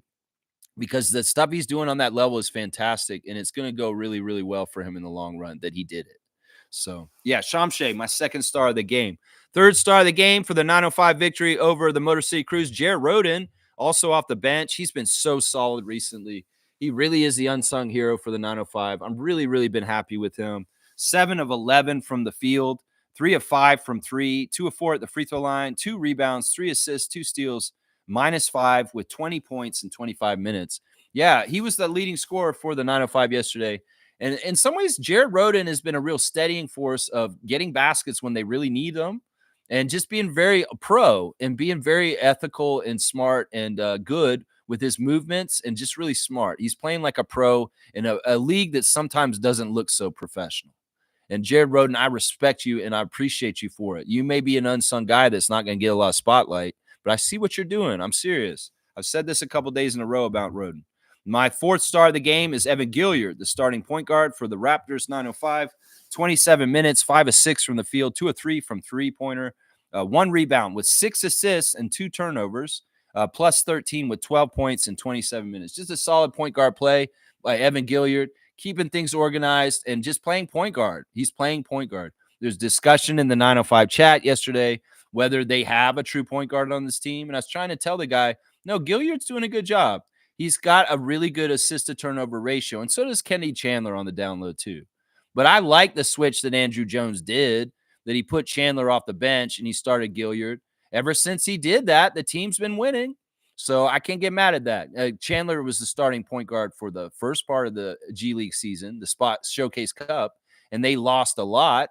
Well, Evan Gilliard's been the starting point guard in the regular season, and we've been winning a lot to the tune of being 11-4 and the number 1 team in the Eastern Conference. So, yeah, Gilliard, you keep going, man. You're doing awesome. And then my last star of the game is Jonathan Mobo. Jonathan Mobo's solid game, a plus 23, the highest plus-minus on the team yesterday. 5 for 8 from the field. He hit his only 3-point attempt. 2 for 2 at the free throw line. 9 rebounds, 5 assists, 2 steals, 1 block, 14 points for Jonathan in 29 minutes. Just a solid, efficient game, stat stuffing once again with 9 rebounds and 5 assists, 2 steals and a block, and a 3-pointer made. Yeah, that's mini Scotty. That's 905 Scotty, his best friend, J-Mo. I'm telling you, yeah, they're doing great, man. Other honorable mention to Jamison Battle. Actually, he wasn't that great. He was okay. 4 for 10 from the field, 1 of 6 from 3, misses only free throw, 6 rebounds, 2 assists, a plus 22, though, with 9 points. Frank Kaminsky, 3 for 6 as the starting center, 1 for 2 from 3, 4 rebounds, 3 assists, 3 turnovers, a plus 9 with 7 points. AJ Lawson, another inefficient game, 5 of 13, 0 for 5 from 3, 4 for 5 from the free throw line, 8 rebounds, 4 assists, 1 block, plus 20 with 19 points. Just not efficient. I would give you a star, but you're not efficient. Quincy got in for 3 minutes of garbage time at the end for 2 points. Tyler Perry also got in for a 3-pointer made. Kennedy Chandler, 2 of 7 from the field, 0 for 2 from 3, 3 rebounds, 3 assists, 1 steal, 2 turnovers, 4 points for Kennedy, only a plus 7. And then Tyreek Key got 2 points in garbage time also coming in with Tyler and Quincy. But yeah, it's a really good job. On the other side, Lamar Stevens was the leading scorer for them, former Cavalier with 27 points. Ron Harper Jr. had a huge game on Saturday. They were on the second day of a back-to-back. Ron got 38 points on Saturday with 11 three-pointers made, y'all. Ron Harper Jr. Yeah, I'm telling you, man, that guy has promise, and he's more than just a legacy player. He's actually developing into better and better players since he's left the Raptors 905. So his stop in Celtics wasn't as good there, but since he's been in Detroit, he's blowing up right now. I'm telling you, he's blowing up right now. Dennis Jenkins, also 24 points for the Motor City Cruise. And the Raptors 905 just did a really good job. They outshot them. We made 1 less 3. They made the same amount of free throws. We out-rebounded them by 1. 28 assists for the 905, only 14 turnovers, which is fantastic. They got double assists to turnovers as a team, and that's really, really good because sometimes those assists are very close to the turnover number. Fast break points, we outscored them plus 6. Points in the paint, 60-34 for the Raptors 905 over the Motor City Cruise yesterday. Yeah, fantastic stuff. As I said, we're at the top, number 1, baby, in the G League Eastern Conference. And, well, let's keep going. Let's go through the season. It's a nice balance. There's a nice chemistry going. They're actually playing like a team. It's one of those rare times in the 905 where you feel like they're actually playing like a team and not a collection of individuals. They're just trying to make the league. And that's part of the success they're having right now. I love it. Keep going, Andrew Jones. In some ways, Monique believed in you. I wasn't so sure in the first part of the season because y'all were just as bad as Eric Curry's team. But now you're showing that it's implemented and it's coming along good. I'll say this. If Andrew Jones is a really good coach for the 905, let's keep him in there longer than 2 years. I know that the 2-year contract is a thing that y'all just do, Raptors organization, and you want to keep different people coming through. But, man, if Andrew Jones could establish something on that team and he doesn't mind being the perennial Raptors 905 coach, I like that stability, and I like that going forward, cohesive and collecting and like knowledge. In some ways, he'll collect knowledge being a G League coach and understand it more. In some ways, the G League coach learning process is just like Darko's learning process of the NBA. Well, Andrew Jones goes through a learning process of the G League. Well, as he learns, why do we have to scrap it and get a whole new coach in 2 years from now? If he's good and the team is doing well under it and he's doing everything that Darko wants, let him be there longer than 2 years. Seriously. I know y'all have a system you're doing right now with this, and it's most likely Andrew Jones will get 1 more year after this next year. But I'm just saying, if he's super successful, can we do this maybe? Seriously, just for continuity, just for a buildup of knowledge on the G League level with our G League coach? Because other G League teams are doing this. They have coaches that they have for like 5 years, and they actually kind of get used to the job.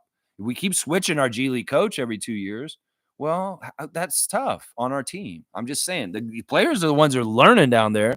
Sure, the coaches can learn to an extent too, but I don't know. I'm just saying how I would handle the development league is I would put number 1, the development of the players as the most important. Development of coaches, well, assistant coaches get development underneath head coaches. And I'm just saying, I don't know. Maybe I'm crazy with that. I don't know. I don't know. Let's keep going.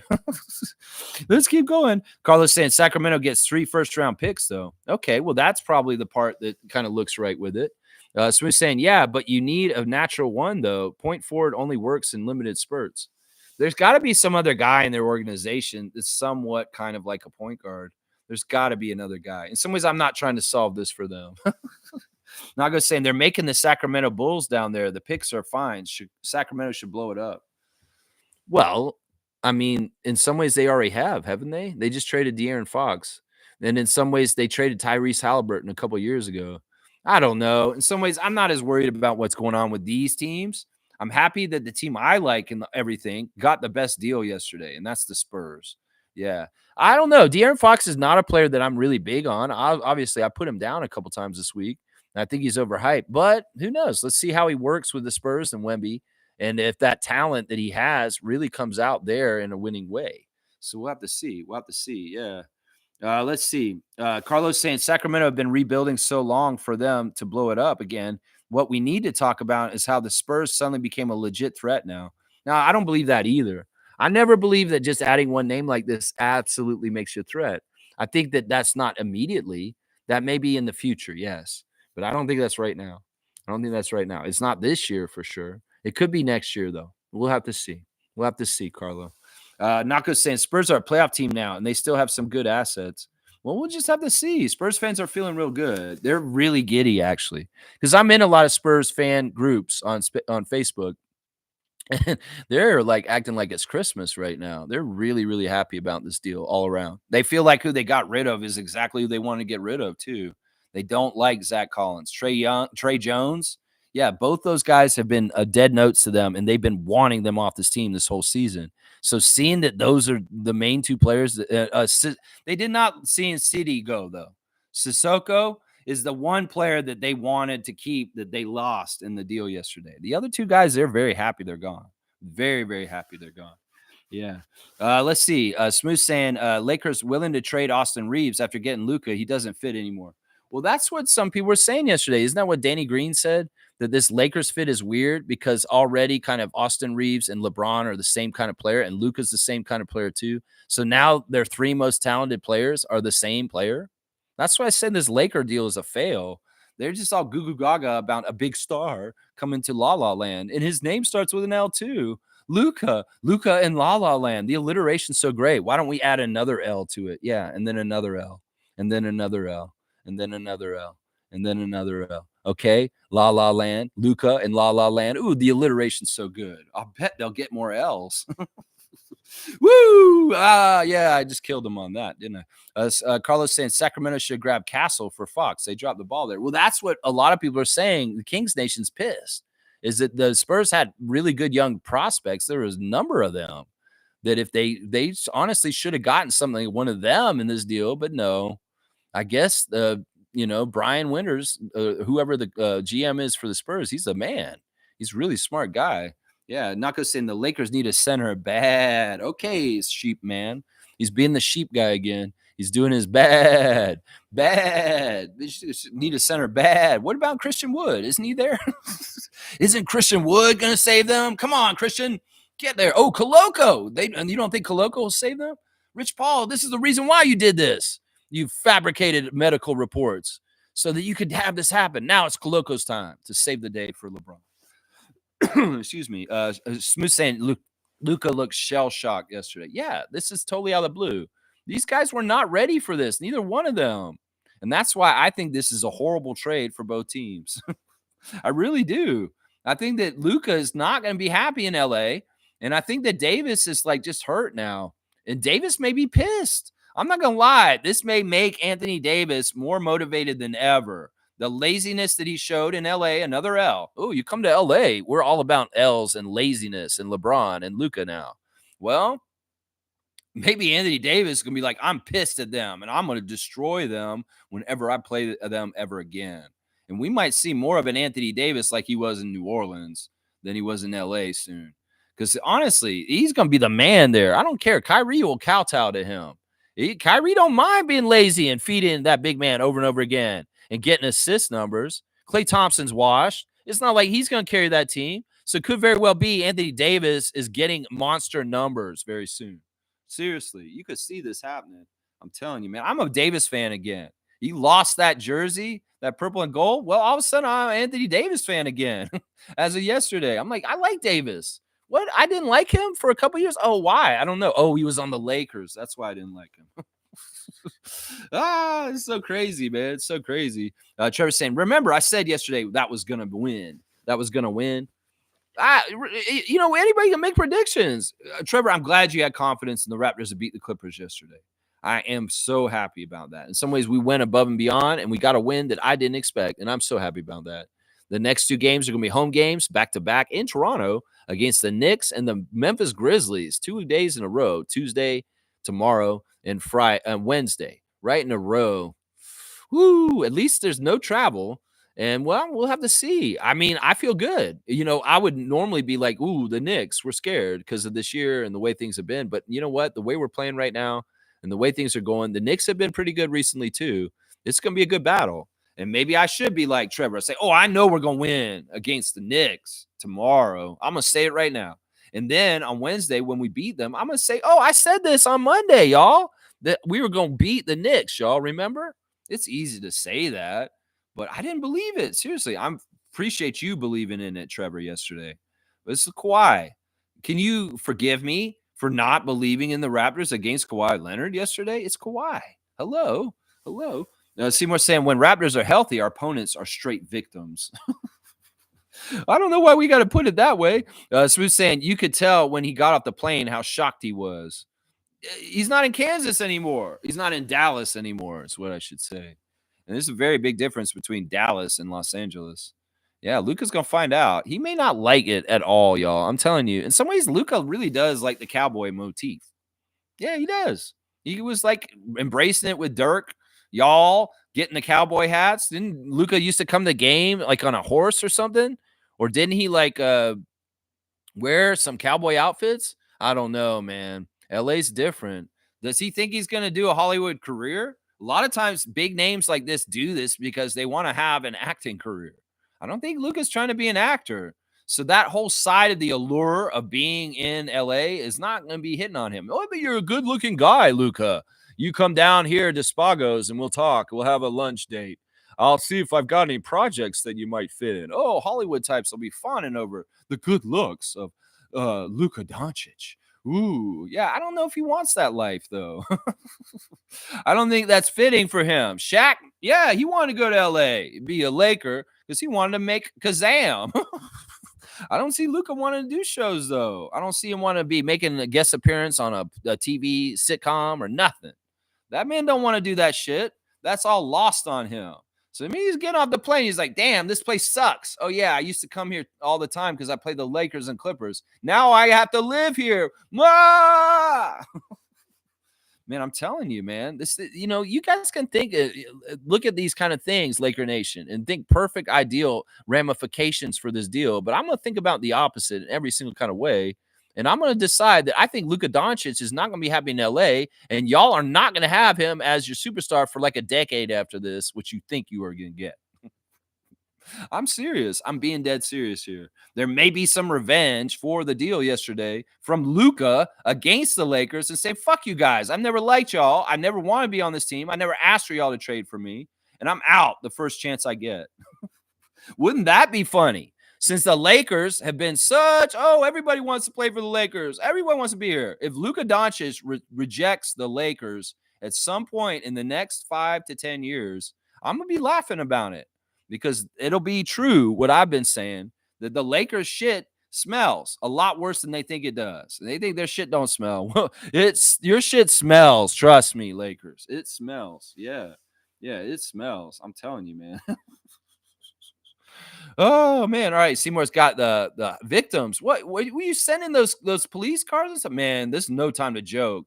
Planes are falling out of the sky. Come on now.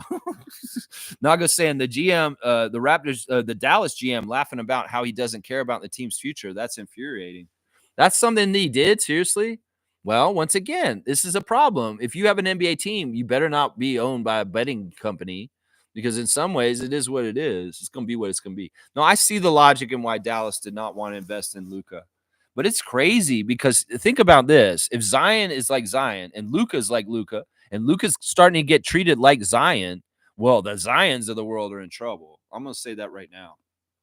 Yeah, they're in trouble because an NBA team's making a decision on a max contract because of the availability and the tendencies of a player already, because that's why they did this. Luka cannot stay healthy. He can't stay in shape. And the Mavericks organization didn't think it was a good business investment to invest supermax money in him. Well, the Lakers will do it. They're good at wasting a lot of money. They'll do it. They'll do it. That's right. Carlos saying, I think Kawhi will be like this for the rest of his career. He won't go full throttle and risk another injury. He might pick his places. We'll have to see. Like Danny said, he feels like they're a dark horse in the playoffs. And if the Clippers get there and Kawhi is still healthy and they're somewhat healthy and doing well as a team, they could make damage in the playoffs. And Danny's exactly right. Now, is Kawhi going to go into Kawhi mode like he has in the past in the playoffs, like he did for us that year? Because there was a shift in the gear when Kawhi flipped to the postseason. We remember that. The way that Kawhi changed from regular season Kawhi to postseason Kawhi is a real thing. So I don't know, Carlo, does he not have it, or is he going to have it when the time comes, when the games matter because it's postseason? That's what we'll have to see. We'll have to see. But he may be that he doesn't want to risk injury now because he's just been back 12 games and he wants to see how far he can go this season without getting hurt again. But if he's doing well and he's healthy and he gets to the playoffs and then it's the playoffs, well, maybe he'll go out then. He'll go all out then. We'll have to see. Smooth saying Luka's going to be dropping 28 a game for the Lakers the next 10 years. There's no guarantee of that. That's the Lakers future that Lakers Nation wants to believe in, but I don't believe in it. I believe in what I just said, that Luka's not going to be happy there and he's going to find his way out somehow, some way. Seriously, it's going to be dysfunctional. Watch. Carlos saying that Luka just saved Pelinka's job. No, I don't think he did. I think Rob Pelinka, in some ways, he should have been fired a long time ago, but for some reason, he's just ensconced and he's not going to get kicked out. No, I don't think that's what it is. I don't think that he saved his job. I think that Rob Pelinka should have been fired a long time ago, and he's just not fireable. And then as far as things, you guys are so optimistic about Luka's fit in LA. I'm not. Let's think about this. Really think about this nuts and bolts wise. The Lakers with Davis and LeBron have a really hard time just staying above 500. How are the Lakers going to be with LeBron and Luka with no defense? It's going to be even worse, y'all. Think about it. They have no defense on that team at all. Davis was their best defender. Maybe their only line of defense in some ways. They have no defense at all. They don't have a center. They have two guys that are going to play lazy and do tricks and goof around. That is not a good team. They're going to lose a lot. That's what I'm saying. The L's on their names are going to be L's in the standings. I'm just saying that. Seriously, y'all can go ahead and romanticize the idea of Luka on the Lakers. I'm not going to do it. I can see this realistically, and this is a disaster. This is not a good move. And in some ways, in the years to come, I'm going to predict it now. This is going to actually be looked at as a failure move, that they kind of screwed up. Seriously. Now, they may say, oh, Dallas failed because they dropped the ball and lost him because he became so successful in LA. That could be one outcome, sure. And that's what a lot of people are going to think it is going to happen. But I don't think that's what's going to happen. I think that in some ways, a weird way, this is going to turn out to be an awful deal for the Lakers. And everybody's going to say we should have never traded for Luka. Because part of it's going to be that Luka has no loyalty to them. And in some ways, he's not going to buy in with Laker Nation. Watch. I'll bet you he won't. And the reaction, seeing him coming off the plane, is telling you why. If this dude was so happy about being a Laker, wouldn't he be smiling and beaming and just so happy? No, he's not happy about being a Laker. And he's probably not happy about losing millions of dollars is part of it, too. Yeah.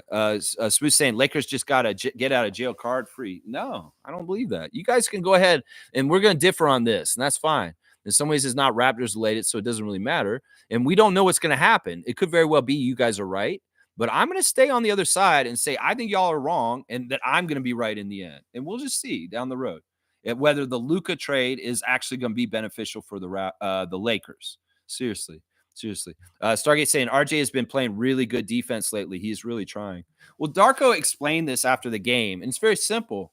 When the players are bought in and they're playing together so connected, the weaker defensive players will rise up and play way better because there's a trust, a communication, and there's more covering up for their deficiencies because they're all playing together as a real tandem and team and really looking out for each other.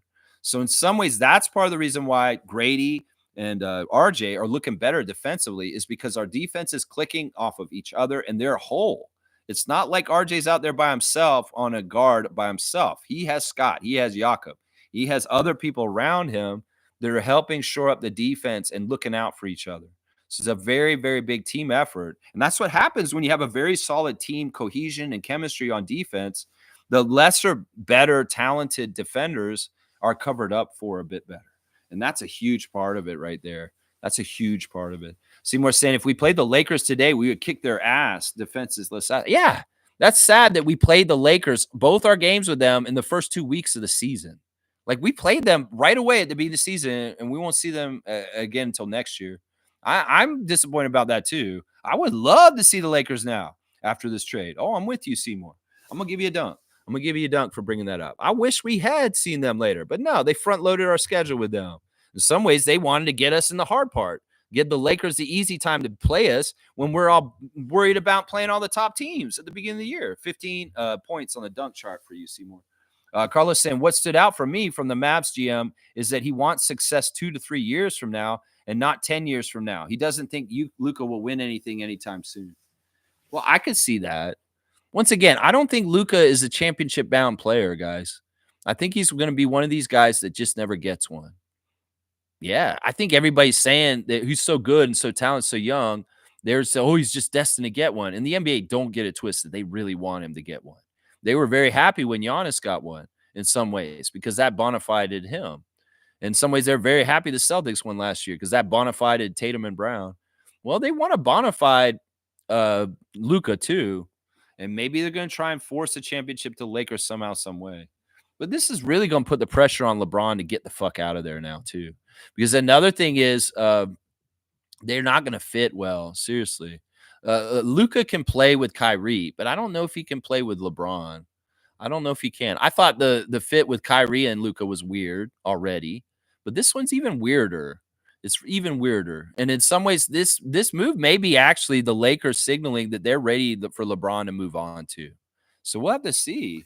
We'll have to see. And if they start building around Luka clean, completely with no LeBron in the picture at all, they're restarting. They're rebuilding, guys. They're absolutely rebuilding. And they're going to be a bad team for a while. In fact, that may be very reminiscent of Luka's early years with the Dallas Mavericks when they were kind of struggling and not doing anything of note. It could very well be like that. It's like Luka's starting all over again. It's kind of sucks for him. It really does. Really, really does. Let's see. Smooth saying, I can't believe Dallas only engaged the Lakers on trading Luka. No one else was approached. That tells me Adam Silver has his fingerprints on this trade. Yeah.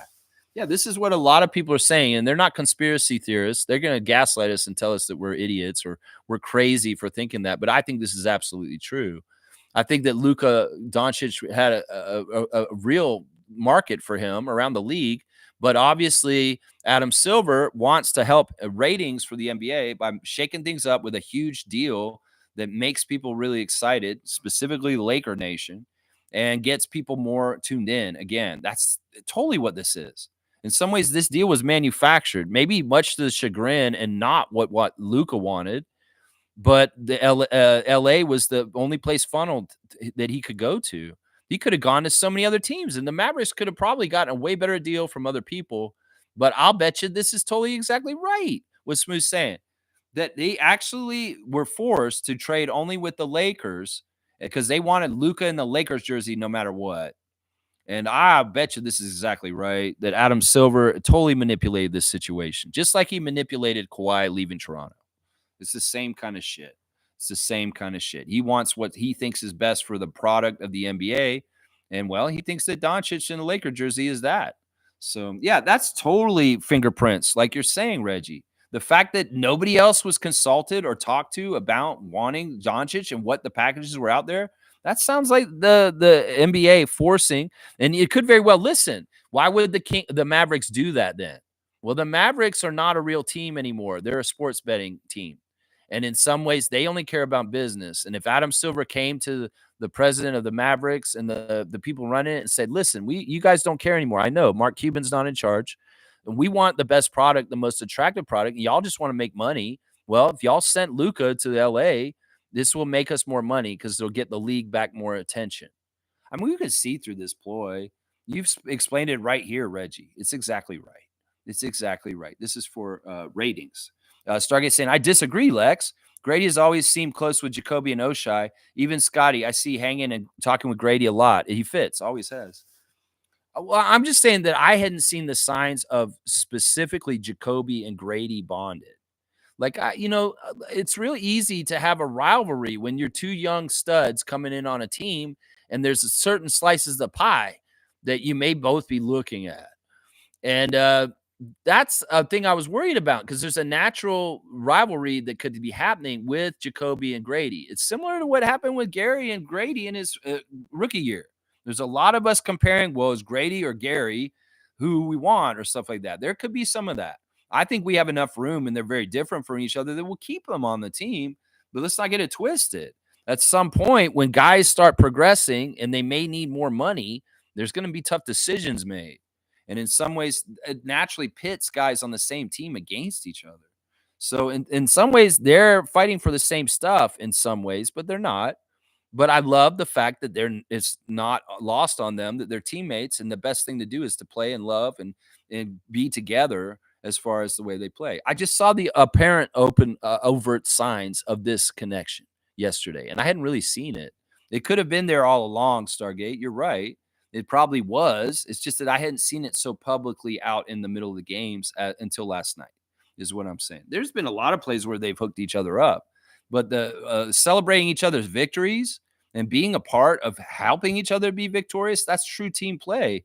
And Grady and Jacoby are on the same page, which I love. Yeah, and you guys putting Oshai in that group too is important. Bruce was also a part of that contingency last night that was doing a lot of good stuff. Yeah, I think they fit. I'm not saying anything bad. I'm just saying that in the normal basketball world, if it wasn't the Raptors and it wasn't this kind of family environment and team or real team commitment, on a team where there isn't as much emphasis on this, these guys would be natural rivals and maybe not very close friends. Let's just put it that way in the NBA today. Let's just put it that way. Nako's saying, Luka Doncic got you one first, and for all we know, it's going to be a bad draft. Yeah, I don't know, man. Either way, these deals are fishy. I mean, even the other one's fishy and weird. It's weird. It's just a weird deal. If Adam Silver really wants to have more attention, well, there may be some more crazy deals this week. Is what I'm saying. Yeah, so we're saying Luka is a cheat code, man. I just can't believe it. Yeah, he's a cheat code, but he's a lazy one too. He's got the body of Fred Flintstone. I'm sorry, I can't feel like that guy's an athlete. He's a Harlem Globetrotter. He's an and one player to me in some ways. That's what he is. I'm gonna start calling these kind of guys that. Seriously, LaMelo and Luka are and one players. They're not necessarily NBA players, and that may sound disrespectful, but it's a damn truth if you ask me, because they're all about flashy, showy shit. And, Luka is more fundamentally better than LaMelo. I'll say that. And he can clean it up, but he likes to goof around and do goofy shit too. So let's see. Carlos saying over under on if we're going to have a Raptors trade today. Over? No, I don't think we're going to get it. You guys are, I'm not worried about this. I'm not even thinking about it. The trade deadline's going to pass this week, and I'll be like, good. Thank God it's over. And in some ways, I don't give a shit. If the trade happens, just like these two trades have happened, I'll react to them, just like I'm doing to those ones. But otherwise, I'm not waiting. I'm not like refreshing my browser every couple of minutes for shams or Woj bombs. Fuck that shit. I have a life. And in some ways, when this shit happens, well, then I'll react. But I don't want anything to happen. Honestly, I'm cool. If Bruce doesn't get traded, I'm okay with it at this point. He was the only one I was kind of like on the to-do list. But now at this point, I don't care if it gets done with Bruce Brown. He could be on this team for the rest of the year, and we just get the money off the books at the end of the year, and I'm fine with it. That's great to have flexibility and not have to worry about the outcome no matter what. That's real nice luxury in this life. Trust me. It's a real nice luxury. Yeah, Smooth saying Jason Kidd looked pissed, man. He knew nothing about the trade until it was agreed upon. See, I'm telling you, man, it sounds like the new management of the Mavericks might have just done a Rob Babcock. Seriously, this could end up being like a Rob Babcock move for the Mavericks, where they're like, you let our generational great player Luka walk for this and this bullshit that we got back. That all it needs is Anthony Davis to have a medical problem and refuse to report to Dallas, and then you got Alonzo Mourning's part in it. That's all you need for this. That's all you need for that. That's right. And I'm not surprised Jason Kidd's pissed. Seriously. This is really showing that this was not consulted on, and they just blindsided everybody involved. Seymour saying last time Kid won a chip was with AD in the bubble. He knows how to use him. I think Dallas got the better deal. Short term, of course. Yeah. Yeah. I won't disagree with that. Kid won a chip was with AD. When was he with AD? Jason Kidd never coached Anthony Davis. You sure? Jason Kidd never coached the Lakers, and he's never coached the Pelicans either. I think you got him confused. Stargate saying, I agree, Smooth. This trade was orchestrated by the league. It's obvious. It isn't even a conspiracy theory at this point. No, it isn't. It's just like drafting Bronny last season. That was all guided and made sure of. It's the same kind of shit. When the Lakers are involved, there's a lot of this kind of bullshit. It's kind of like when they refused to let the Clippers get the Lakers to get Chris Paul. That was a weird one. Why did they do that if they're always trying to kiss the Lakers' ass? The Lakers had traded for Chris Paul, and then they rejected the trade and didn't allow them to do it. That was a weird move that time. I don't know. But I think you guys are right. There's nothing conspiracy about it. It's just plain as day the truth. You can see through the veil and understand Adam Silver forced this trade and made this happen. And in some ways, it's not even about the teams and what they wanted. Maybe a betting company wanted to make more money. That's what it was. Trevor's saying the Sixers gave up 26 points. The Celtics fourth quarter came back to win. The misery and hell for Nick Nurse. Hey, it is what it is. It is what it is. Y'all, somebody gonna give me a cutoff, just so y'all know. I'm at almost 2 hours right now. Let's see what happens. Okay. Where am I? Stargate saying they boo anthems at the World Cup. It's something that happens all the time. I agree with this, but this is different. There is a legitimate chance that the president of the United States is crazy enough to try and invade Canada. So let's chill on this. Seriously. Let's not antagonize the older brother that's very dangerous because can hurt us. In some ways, that's what I would say. We can't get this twisted, y'all. Military might, USA will crush us. And we can't, and that's why this is such a scary, stupid situation with this guy in charge. That's why there needs to be a checks and balances that shows that there isn't a dictatorship. Because in some ways, our country is under threat right now, not just under trade threat. It's under a maniacal, crazy-ass motherfucker who's actually crazy enough to try and invade us. So I'm just saying, let's not antagonize them. It's not smart right now. It just isn't, because we're overmatched. And in some ways, look, we won that war in 1812, but there was different technology at that time. And this time it's not a fair fight. Let's just trust me on this. So I don't want my hugest nightmare in my whole entire life to actually come true, because we're booing people and other stupid shit is happening. Seriously. Trevor's saying I should do the classic card. Yes, I should. I will do it in just a sec. So he's saying Dallas is stacked, but Kyrie joined Dallas to play with Luka. There's talk he will opt out of his contract next year to join him with the Lakers.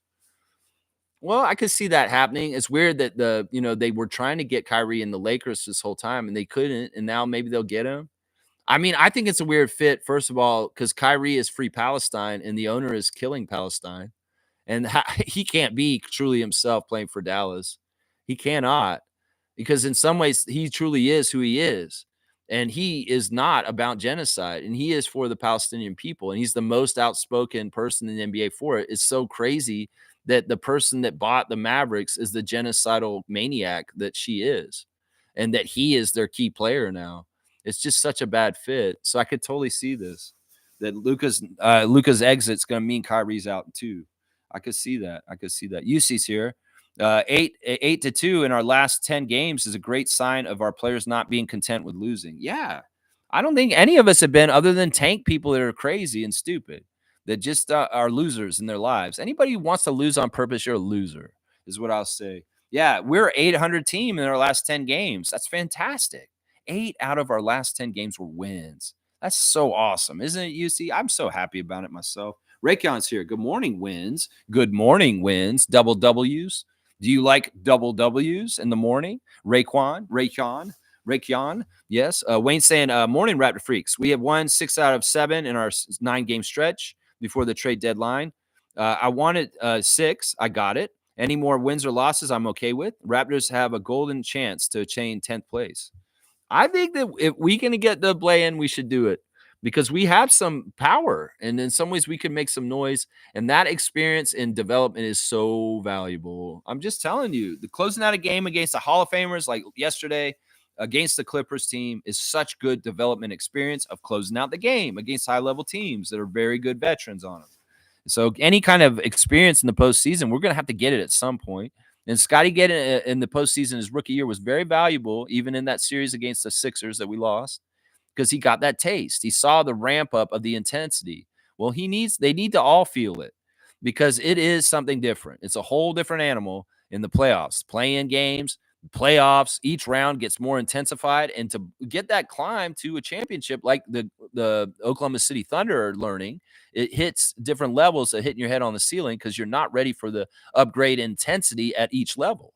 So the Raptors, it'd be nice to start learning that intensity now, and so that they can start going in and failing, so that they know how much more intensity they have to have the next year to get past the part where they failed. And that's the only way they can do it. It's not like they're going to be like the Raptors in 2019 and just run roughshod right on through the first time ever and win the finals. No, that is very rare, to go to the finals the first time ever and win a championship like the Raptors did. That is so rare. No, you usually have to go a couple times and lose to learn. And well, in the young nucleus without Serge Ibaka, Marc Gasol, Kyle Lowry, Kawhi Leonard, Danny Green, well, we're going to need to go in there and learn losing in the playoffs over and over again. So we might as well go in there in the playoffs this year and get our first lesson with this nucleus, is what I'm saying right now. Yeah, Wayne, I love that you're keeping track of our winning, and you're very pleased with the amount that we're winning, the rate, because I know you're paying close attention to this. And I'm glad that we've met the parameters that you set for them. They have achieved that. I love that. Yeah, second that. I second that. Seymour seconds that. Carlos saying, I'm so happy we got a win with IQ on. He had like a 1-8 record before the win yesterday. Yeah, and it's not even really him. I think that it's just timing. It's more the timing of the things have happened this season. And in some ways, they've just been certain parts of the season where Davion's been available and he hasn't, and we've had better matchups. You know, the beginning success of the season, Davion was there and Emmanuel wasn't. And then the recent success, Davion was there and Emmanuel wasn't. It's just the bad timing that Emmanuel happened to be hurt at the times when we've had our most success of the season. And I wouldn't read into that too much. Yeah. Slug Deezy saying it was said on the broadcast that this was the first time two first-team All-NBA players were traded for each other. But yesterday on the stream, you were very dismissive of this fact. I don't believe this still. I don't think this is exactly true. I can remember huge names getting traded in the NBA in the past. I think people are just having a really bad memory. You know, I think two first-team All-NBA players. I'm going to try and think of one off the top of my head right now of a deal where this happened. And give me just a second. Because if I think of one and I tell you guys it, and you'll be like, oh, yeah, that's one right there. Because you guys got to think about this. There's a lot more first team NBAers than you think. And big, huge names have gotten traded for each other and gone different places. Like back in the day, didn't Charles Barkley get traded to Phoenix for another huge name or something like that? That's what I'm saying. That's why I think this is being overblown in the moment right now, because they want to make this as huge as possible. And they're going to use language like this is the first time this has happened. I don't think that's true. I think that there's been two first-team All-NBA players that have been traded for each other in the history of the NBA at some point. If I'm completely wrong, I will say I was wrong, and I'll apologize for being this way in the last 2 days, but I still think I'm right. I think that there have been two absolute top-notch first-team NBA players that have been traded for each other in the history of the NBA at least once, if not multiple times. Because if you think about what you're saying, there's been huge blockbuster trades in the past. They're trying to act like this is the first one ever in the history of the NBA because they want it to make it seem bigger. No, these kind of trades have happened in the past. It's just we can't remember of them more recently. There's been huge trades in the past that have shook the NBA and we're like, holy crap, this is who got traded for who? I mean, I do the research on it, but I don't know how to do it cleanly right now within the stream without boring you guys for 5-10 minutes of me trying to figure it out. Maybe after I get off this, I'll go and find it and I'll put some examples in the comments, but I won't do it during the stream right now. Yeah, I was dismissive of this. You're right. And I may be wrong, Slug DZ. You guys may be right, but I am in my brain. I'm thinking this is not the first time this shit has happened. This shit has happened in the past before. I just have to find the examples of it so I can show you guys. Yeah. But if I'm wrong, I will come around and correct myself and say that you guys were completely right. And that's accountability on my part for what I'm trying to say. That's why I want to get it right, y'all. That's why I want to get it right. Stargate saying, getting Levine, how does that affect Malik Monk? Monk and DeMar don't totally work in the offense. Now you add a similar player to Levine. Seems odd. They're not making any rhyme or reason. I feel like with these two trades, they had two ideas that they really wanted to happen, and the rest of it just didn't matter. Fill it in. And that was Luka goes to LA and De'Aaron goes to San Antonio. And the rest of it, it doesn't matter. Adam Silver's just saying, just make the deals happen. I don't care if it makes sense for you Kings. I don't care if it makes sense for you Dallas. I don't care if it makes sense for you Chicago. Just make the deals happen because I want Luka in LA and I want De'Aaron with Wemby in San Antonio. I feel like that's how both these went down. Seriously. It's like a detriment to you, Sacramento and Chicago. We don't care about your teams anyway. We have star power in LA, and Victor Wembanyama is the future of the league. We need to make sure his team is good. So, yeah, I think you're right. Malik Monk, it's a weird situation in Sacramento. That team don't make no sense now. If anything from these deals in the last 2 days, a couple of teams in the NBA don't make no sense anymore, and the Lakers are one of them. Let's just put it that way. Nako saying the only players in the league you don't trade for Luka is SGA, Jokic, Giannis, Wemby, and Ant. It's also not like I consider Lakers contender with AD either. Yeah, they weren't. They haven't been other than a Mickey Mouse championship. That's the thing. That's what everybody's declaring. Unless your name is Victor Wembanyama, you can get traded because Luka just did. That's what they're trying to say. I'm pretty sure Victor could not get traded by San Antonio and would never happen. But he may be the only player in this entire league as of yesterday that is not available. He may be the only one. Seriously, those other guys you listed, holy crap. That's why people in Toronto are listing, putting pictures up of SGA in a Raptors jersey today. Because anything's possible at this point if Luka's going to the Lakers. That's what I'm saying. Yeah, so we say most Lakers fans know this move is for the future, not the now. I mean, there are more trades coming. They're not done. Well, until they fill out their roster and show me that they have any kind of plausible defense, I'm just going to call them what they are, a shitty team. Is what they are. James is saying Davis is a two-way player. Mav's going to surprise people. See, I'd be more willing to believe this shit because they have more balance to their team now. It's almost like the unbalanced team that the Mavericks that went to the finals last year that really couldn't compete with the Celtics when they got there. It was not a match. It was very much overmatched, Boston. That now the Mavericks are a more complete team with a player like Davis in for Luka. Seriously, that's the truth. And meanwhile, the Lakers are a less complete team in the reverse. So, yeah, I agree with what James is saying here. Davis is a two-way player, and he's going to help the Mavericks immediately, and he could, in fact, help them this year in the playoffs. So we'll have to see. Stargate saying Bulls are tanking. They are an NBA darling market, so don't be surprised if the league hands them the first pick. You know what? I couldn't see past any of this being not happening. You're exactly right. Carlos saying Luka is a money maker, but you are probably right, Lex. Luka's a moneymaker. Yeah, I'm not going to say that they can't make money off him. He's a marketing star, but it doesn't mean his personality is suited for it.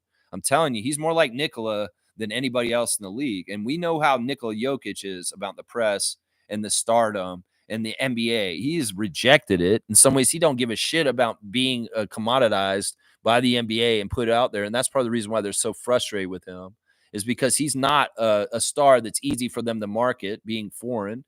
And also the fact that his personality is not really into it either. So in some ways, Luka's like Nikola in this way, although he's a little more friendly to getting promoted this way. But he is a moneymaker. You're exactly right. But does that mean he wants to make money making movies? No, I don't think he does. He has no aspirations of being on screen, I'll bet. But if he does all of a sudden, and then all of a sudden Luka Doncic is like a Hollywood star, and I'm wrong, okay, I'll come back and say, wow, I was totally wrong about that. That Luka did have la la eyes. For La La Land. You know what I'm saying? Yeah. Not gonna say Bulls getting their own pick back for this draft is good. Maybe that's part of the reason why they did this deal is to be really shitty so that they could protect their draft pick. That could be right. Trevor's saying Lucas Supermax was supposed to be $350 million. Dallas wasn't willing to pay that. Yeah, they're cheap. They're cheap. They're too busy spending money to Israel to bomb Palestinians. That's right. Nako's saying, reminder, demand Ford and the Starlink deal. What? What is this? You've never reminded me or said this to me ever. You can't remind me something that you never fucking told me, Nako. You can't do this. All right, listen. If our premier of Ontario is going to call a snap election this month, we need to all vote him out. We need to go in there and vote the hell out of him, out of here, out of here. Not for him, out of here. Vote against Doug Ford. Let's vote for the best candidate otherwise than him. Let's get on the same page and get behind that candidate and vote the hell out Doug Ford before he takes all our public lands and sells it to foreign interests like he did the Therme Spa. So, yeah, he's corrupted. He's a problem. Let's show that our system isn't broken. Let's show that he can't buy this election. And also, listen, I'm going to say part of the reason why you need to vote against Doug Ford and the PC government is because Elon Musk is going to try and use social media to do the same thing he did to the U.S. election to our elections. So if we want to be free and clear of election interference by billionaire who's trying to buy social media mindsets through the computer, getting stupid people like our former friend that used to be here all the time, by totally misinforming them, we need to reject the Conservative Party in Canada because they are the model and the vehicle, just like the Republican Party down in the South, that the MAGA stuff and Elon Musk's world order is going to try and infiltrate Canada through. So Canadian voters need to be anti-PC, anti-Pierre Poilievre, anti-Doug Ford in the next couple elections. Because if they win, they're the vehicle that the MAGA and Elon Musk is going to enter Canada through. So I'm going to warn everybody now. This is very serious. And Ontario cannot sit out and not vote this time. Everybody who doesn't vote in elections in Canada, you're idiots and you're pissing me off. So everybody needs to make sure they go to the poll in Ontario for February the 23rd and vote against Doug Ford. Because even though he's strong-arming and standing up against Trump and saying a lot of things for Canada, he is the same party that they will infiltrate through this country, into this country. So reject MAGA, reject far-right, very, very dystopian, disgusting, Nazi-like views by voting against the PC. And if it's NDP that's the better candidate, that has a better chance, vote them. And sadly, if it's the Liberal Party also, I will vote for them over this situation also. And don't get punitive against Justin Trudeau because he ain't got nothing to do with this except for us and our future is what's got to do with this. So don't get a vote out there against Justin because you're mad at the Liberals. Fuck that. It's not Justin Trudeau. It's about our nation and the future and keeping Canada sovereign and free. And if we allow the PC government to have leadership in our country, it will infiltrate our country just like the shit that's going on south of the border right now. So that's all I'll say about this, Nako. I don't remember you minding me about anything with Starlink. I haven't heard you ever say that word to me. Carlos saying, Doug posted a tweet about that Nako. He tore that shit up. Just saw it, Carlo. Okay, well, either way, I am anti-Doug Ford. Doug Ford believes, just like Donald Trump, that he can acquire public lands and sell them to foreign interests and make money for himself off of it. And that is exactly what Ontario Place, the Science Center, and all of his stupid ass fucking projects he's trying to do, like that tunnel. Listen, he's just as bad for the rural people like me out here as he is for the city. He duped the people in the rural parts of Ontario into thinking he's good for them. But no, he just raised your taxes by putting $22 billion price tag on a land for a private company from Europe to make money off of us at Ontario Place. Are you okay with that? People that live out here in central Canada, in Ontario, north of Simcoe, south of Simcoe, to the Horseshoe Valley, to Windsor, to Ottawa, to Kingston. Are all y'all across Ontario happy with it? You're going to be paying more money in taxes because Doug Ford decided to do favors for a spa in the Netherlands? I'm just saying he's hurting y'all just as much. And y'all are stupid if you think he's for y'all in the country and against the people in the city and you hate Toronto so much that's why you're going to vote for him. He's just as bad for y'all as he is for the city. And I don't know why rural people in Ontario are so punitive towards city dwellers in Toronto. They're the economic driver that helps y'all have a good life out there. And yeah, they do deserve that tax money downtown because they need that infrastructure to run that city. And everybody who gets mad at tax dollars going to Toronto all the time, well, that's the main city of this province. And they are the ones who make all the goddamn money. So people out in the country, get over yourself and stop being anti-city. You guys are idiots. We're all in this together. And that's one of the ways that the political party of the progressive conservatives divides us by saying it's city versus country folk. No, fuck that. Anybody who's trying to divide people at this point, they are not your friend. They're the problem, is what I'm saying right now. Yeah, Stargate saying, I saw that Batum Grady interaction. When you get vets like that come directly to you after game, you listen. Yeah, that's flattering. And in some ways, I know Grady's smart enough to listen. And that's the great thing. Trevor's got my cutoff. I appreciate you, Trevor J. Stargate saying LeBron is either going to end up in the Bay Area with Wardell or back in Cleveland with Donovan and Mobley. I see that happening. Either way, I don't care. You know where I want him to end up? Retired. That's where I want him to end up. How about that? Stargate saying Luca in California, the way he likes to smoke weed. Oh, boy. Yeah, I didn't know he's a weed smoker. Is he one of those weed smokers, too? Okay. All right, then. Stargate saying Lakers now have two of the biggest complainers on their team. Those two complain to refs more than anyone else. They're the same person in some ways. Luca is a lot of ways very much like LeBron. You're exactly right. We're going to see so much whining from that team and a lot of laziness. Let's not mince words. Those guys play lazy. They really do. And that's not the kind of leader I want on my team. I want Scotty Barnes, who's playing all out like he is. And you see the results of the effect he has on people. That's one of the things that people that love LeBron so much don't realize. He could be a better leader by the way he acts on the court. He totally makes his teammates lazier because he sets the tone with the way he plays. And that's just the damn truth. If he's so tired and he can't play so hard anymore, maybe he should retire, is what I'm going to say right now. Yeah. Smooth saying the Grammys were a little weird last night, in my opinion. The Quincy Jones tribute specifically. I didn't watch the Grammys at all. I have no idea what happened on that show.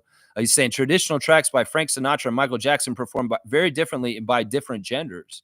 Okay. I have no idea what happened there. I do like that they're honoring a great musical titan and legend of Quincy Jones. I do like that. Smith saying, I mean, no offense. It just hit different for me. I have no idea. I didn't see it. I can't opine on it because I did not see it. Seymour saying, we won yesterday. I'm happy. I have no room for negativity. He's in Zen. There you go. You know, the world can be falling apart, but we at least have Raptors winning right now. And we'll just zone in on that. I'm with Seymour. I'm there. Troy saying, the boys play so well against good teams. Let's run up another 5-game winning streak. The Knicks are next, and then the Grizzlies immediately after them. Well, let's see what their limits are. In some ways, I'm at that place again where I have no expectations. You guys go out there and give a good effort, fuck around and win a game like you did yesterday. And you know what? I'll be happy either way. I mean, I was so happy. And the great thing was, it's an early game, so we got to spend the rest of the day really feeling good. The whole evening was like, yeah, double W's.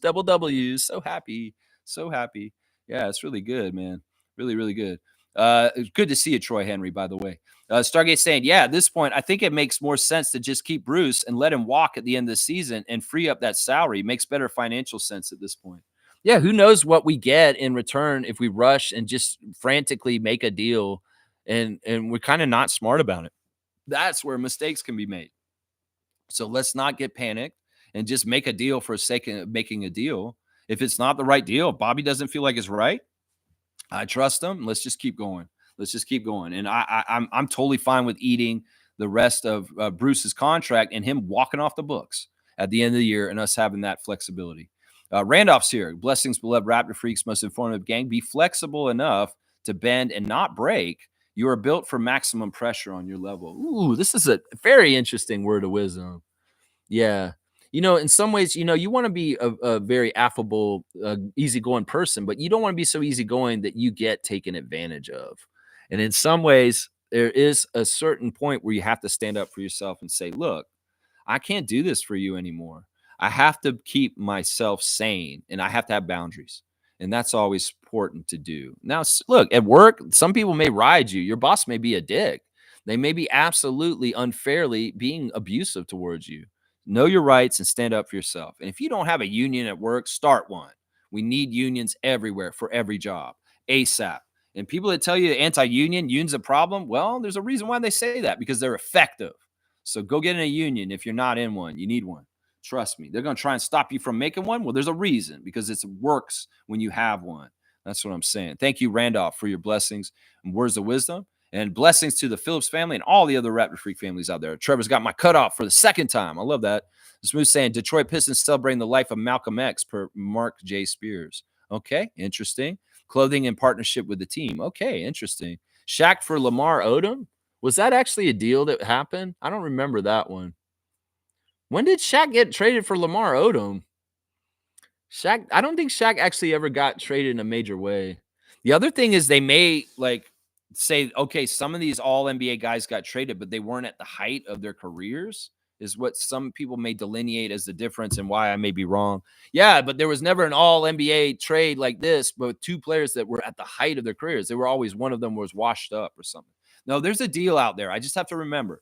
I'm going to go find them and I'll post them in the comments after this because I'm serious. I remember this kind of shit happening in the history of the NBA while I've been alive. It may be that this trade happened in the 80s. It may be this trade happened in the 90s, but I'm pretty sure there's been one of these every 10 years or so where an all NBA player gets traded for an all NBA player. I think that there's been a few already. I'm just saying. Smooth saying, I think that's what they mean. It's the most shocking trade in the history of the NBA. There's been huge trades, yes. In all other instances, players have requested a trade, though. Okay, yeah, all right. I can maybe get behind this, that the level of the players, along with the blind sides of everybody, including the public and the people involved, makes it kind of a little bit like that. I can totally get behind this. That's true. This may be very true. This may be one of the most blindsided, weird trades that just came out of the blue ever in the history of the NBA. I can get behind that. I can get behind that. Yeah. So we're saying this one, neither Luka or Davis requested the move. Yeah, I can totally get behind this framing of it. It's just when people are saying there's never been two all NBA players that have been traded for each other in the history of the NBA. That's bullshit. That's bullshit. Maybe the crazy blindsidedness of this is very unique, though. Yeah, I can get behind that. Yeah, that's why it's so jarring. Yeah. Trevor's saying Charles sent it and Kenny sent it too yesterday. Said what? Oh, said it is what you're saying. Yeah. Select saying midseason is what differentiates the deal. That's another thing too. Yeah, usually these deals, these kind of big shakeups, don't happen in the in the middle of the season. They happen in the off season. Okay. Well, these are all distinctions that are being made that make it a little bit different. But I'm still going to go find these other ones. Trevor's saying this is the first time two all NBA players get traded. I still don't believe that. That's the part I don't believe. I'm going to go look it up though, and I'll give you some examples. All right. Let's do the classic card, guys. We'll see. I'll do some work on this, and I'll come back with you guys. All right, here we go. Speaking of the Lakers. All right, here's the classic card of the day. It's very easy, so get it. If you can't see it from there, I might not bring it up closer. You got to see it, and you can just tell me who it is. Classic card of the day. It's only 100 points because it's too easy, and you should know who this is. This guy's involved with both the teams that were doing trades yesterday. Two of the teams that did trades yesterday. This guy's involved with both of them in the history, and one of them, he still works for one of them, so... who is that? You guys know who this is? You can tell who that is, right? Nobody's guessing yet. I feel like you guys are just not getting the classic cards like you used to. There you go. Smooth's got it. It is Vlade Divac. Of course, that's Vlade. I figure you guys can pick Vlade Divac from far away. Of course, he's still working for the Kings. So he's involved in the deal from yesterday. Vlade is the right answer. Smooth, you got in there just before Slugged Easy. Yeah, it's too easy. I was like, I can't bring this up too close. It's too easy. So this will be a 100-point card for Smooth Brown Man, the leader in the classic card. You've got quite a lead, actually. You're like 3,000 points ahead in the Raptor Freak Trivia. It really is your championship to have, my guy. You keep going the way you're going, Smooth. You're going to get your name on the trophy. That's right. You're going to get your name on the trophy. All right, let me do a wrap-up. I am 17 minutes over time. We had two games yesterday. They were both victories. The Raptors beat the Clippers. They did a really good job closing out the team. The third quarter was fantastic. 31-16 in the third quarter, almost doubling the score. It was one of the best quarters of Raptors basketball this whole entire season. And they did a good job holding them off in the end to win by 7 points. You know, they had a lead that was like 14 and ballooned, but they kind of, they were just keeping a good cushion and keeping the Clippers off of them well enough. There was a little bit of get up after them with James and Kawhi, but not enough in any kind of way to actually come back and win the game. So, yeah, really proud of that. And like I said, the Raptors won this game against the Clippers partly because they outshot them in all three categories. 52% from the field compared to their 47%. 52% from the three-point line, which was huge. And we also made 4 more threes than them. And they only shot 32% from threes. So that's a big key part there. And we shot 88% at the free throw line, only missing 2 free throws out of all the chances we got. We've got +2 on the rebounds. We got 31 assists and only 14 turnovers. That's a 2-to-1 assist to turnover ratio as a team. It's fantastic. 28 fast break points were awesome for the Raptors too. And 60 points in the paint to 54 for them. So yeah, good job, Raptors. My stars of the game were Grady Dick, Oshai Abaji, Jakob Pertl, Scotty Barnes, RJ Barrett, Emmanuel Quickly, and Chris Boucher. And for the 905, who beat the Motor City Cruise yesterday. Eugenio Moroy, Ulrich Shamshay, Jared Roden, Evan Gilliard II, and Jonathan Mobo were my stars in that game. A great 23-point victory over the Motor City Cruise to go to 11-4, number one team in the Eastern Conference in the G League. You go 905. You keep going. They're going to play the Fort Wayne Mad Ants tomorrow, the Indiana Pacers G League team. And that game will be at 4 p.m. tomorrow, guys, just so you know. There's a weird afternoon G League game on a Tuesday tomorrow with the 4 p.m. start against Mad Ants on the road still. The 905 are still on the road. And then later on, of course, the Raptors will play the Knicks at 7:30 at Scotiabank Arena. So we got doubleheader action tomorrow with a double preview tomorrow in the morning on the Raptor Freak channel, getting you ready for Mad Ants and Knicks. 2 games for both our teams tomorrow. Well, hopefully we'll get another double W. That'd be fantastic. Let's see. Yeah, I don't need to talk about any of that. And we'll go to yeah, none of this is as important. I've already talked about that. No birthday today, guys, unfortunately. If you guys have a fantasy team, set it up because you know I beat Kareem last week 6-1, and now I'm playing Kaz this week. So Kaz, you're on my list to play in the fantasy basketball this week. So do what you got to do. Kaz is second in the league, so I've got a tough competition this week. I am in 6th currently, but I'm still in the playoffs. So there you go. All right, thanks for watching the Raptor Freak stream today.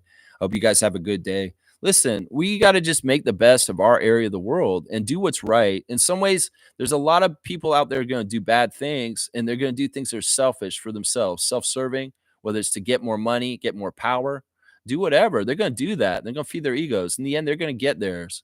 So what we need to do is put more of the opposite energy out there. That's caring and understanding and looking out for each other, community, connectedness, like the Raptors. And the more we can do that, the more our energy and power will defeat that other power in the world. We have way more power than we think. We think we're helpless, but we have power in our own everyday lives to choose how we are. And we can be the change ourselves that we want to see in the world. So I would say, everybody out there, if you're dismayed with the way the world is going, do not get too dismayed that you just shrivel up and scared and you don't do anything. Continue to be the example of the world you want to see in your actions and the way you carry yourself, because that matters. And that all as a collective, as the masses, if we can do this as the masses, buy Canadian and be good to each other, it'll beat the other side, the side that doesn't have love on its side, the side that doesn't have compassion on its side, the side that doesn't have humanity on its side. Humanity will not go against humanity. So humanity, be human, and we will beat the greedy ass, xenophobic, nasty, racist pieces of shit that are trying to steal this world from us right now. So don't get dismayed. Be the example of the change you want to see in this world. And that could be, I'm anti-racist. That could be, I'm generous and giving with my time and money to people to help them. I am a person that is willing to have tolerance and belief that everyone is equal in a world where people are trying to tell me they are not, and they're starting to subjugate them.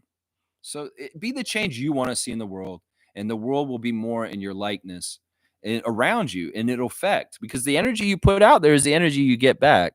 And trust me, some people that are super evil right now are going to get some bad energy down the road. Trust me. Trust me. Yeah. Trevor's saying you missed one of the guys' birthdays yesterday from 905. Well, Trevor, my birthday list does not have every single player from the 905's history on there. I do not write in each 905 player that comes to our team's birthday on the birthday list, because if I did that, that would be another huge project. And I've done so many huge projects. I could go through and look at the whole history of the 905 and all the players that play for the 905 and write them on the birthday list too. But half those guys, you guys don't even know who they are. And half of them are no names. Whose birthday was it, Trevor? Write their name in the chat. I didn't see whose birthday it was yesterday that I missed on the 905. Was it Tyler Perry or somebody? I don't know. Who was it, Trevor? Tell me whose birthday was. If you don't even know their name off the top of your head right now, well, then why are you telling me this right now? Because I'd like to say happy birthday to them. But once again, I'm only one man running one channel, and I have people helping me like you. But I have my limits of catching everything. I'm not like end all be all everything. And in some ways, I don't know whose birthday it was, Trevor. You're going to make me look bad because I didn't remember somebody on 905's birthday. I can't write all their birthdays down. I'll try and add some of them on there Can you tell me whose birthday it was? Just tell me who it was. I don't even know whose birthday it is. Just tell me the name. I'll say happy birthday to them. Seriously, Trevor, just write it in, please. I'll go look it up. I if you really want me to, I'll go do the work. You're gonna drop this on me right at the end. You're not even gonna tell me who it is. Come on now, Trevor. That's not right. That's not right, man. Why would you do this to me? You're supposed to make me look good, not look bad. Come on now. Whose birthday is it? I'm looking. I'm looking at Raptors 905. I don't see any birthday post about anything from somebody's birthday yesterday. Seriously, Trevor, man, you can't do this to me right now. Just tell me whose birthday it was. Seriously. I don't see anybody's birthday on 905 from yesterday, man. Oh, it's Charlie Brown's birthday. Oh, yeah. I don't care about that. It's Charlie Brown's birthday. It's Charlie Brown Jr.'s birthday. I don't care about that, man. Charlie Brown's barely on the team. Charlie Brown is somebody I didn't want on the team in the first place. You want me to go write Charlie Brown's birthday on the birthday list? Is it worth it to you that I write Charlie Brown Jr. on the birthday list for February the 2nd yesterday? Nah, let's just leave it as John Saunders' birthday, and we'll leave it on there. We don't need to put Charlie Brown on there. Anyway, I'm not going to cover the 905 birthdays, just so you know. So don't bring them up later. I'm not going to bring them up because in some ways I don't know them. I don't know them, and that's a lot of work. Do you understand how many different players come through 905 every single year? There's like 40 or 50 players every year, and some of them don't play hardly at all. Some of them are on our team for like 2 games and then leave. I'm not going to add the 905 to the birthday list. I'm sorry.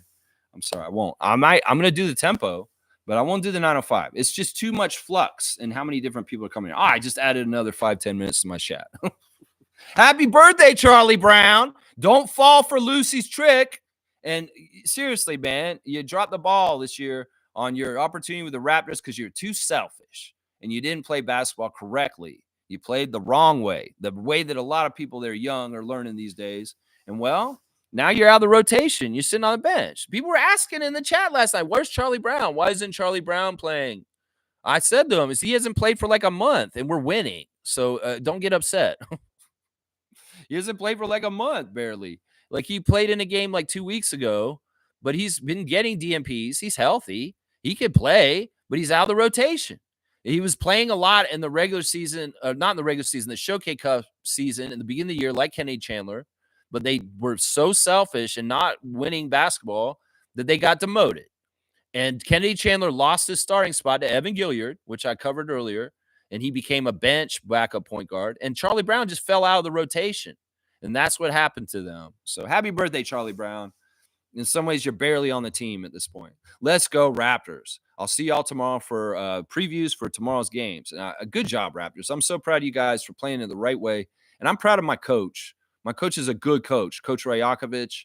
And anybody who talks trash about Darko doesn't know basketball. This dude is a badass. And like they said, he's learning how to be a better NBA coach on the fly, too. And you see it in the games. He's improving. Jack Armstrong's saying that. That Darko's getting better as a coach more and more. And that's just how it is. So, Darko haters, shut up. He's a good coach. He's doing real good. Let's go.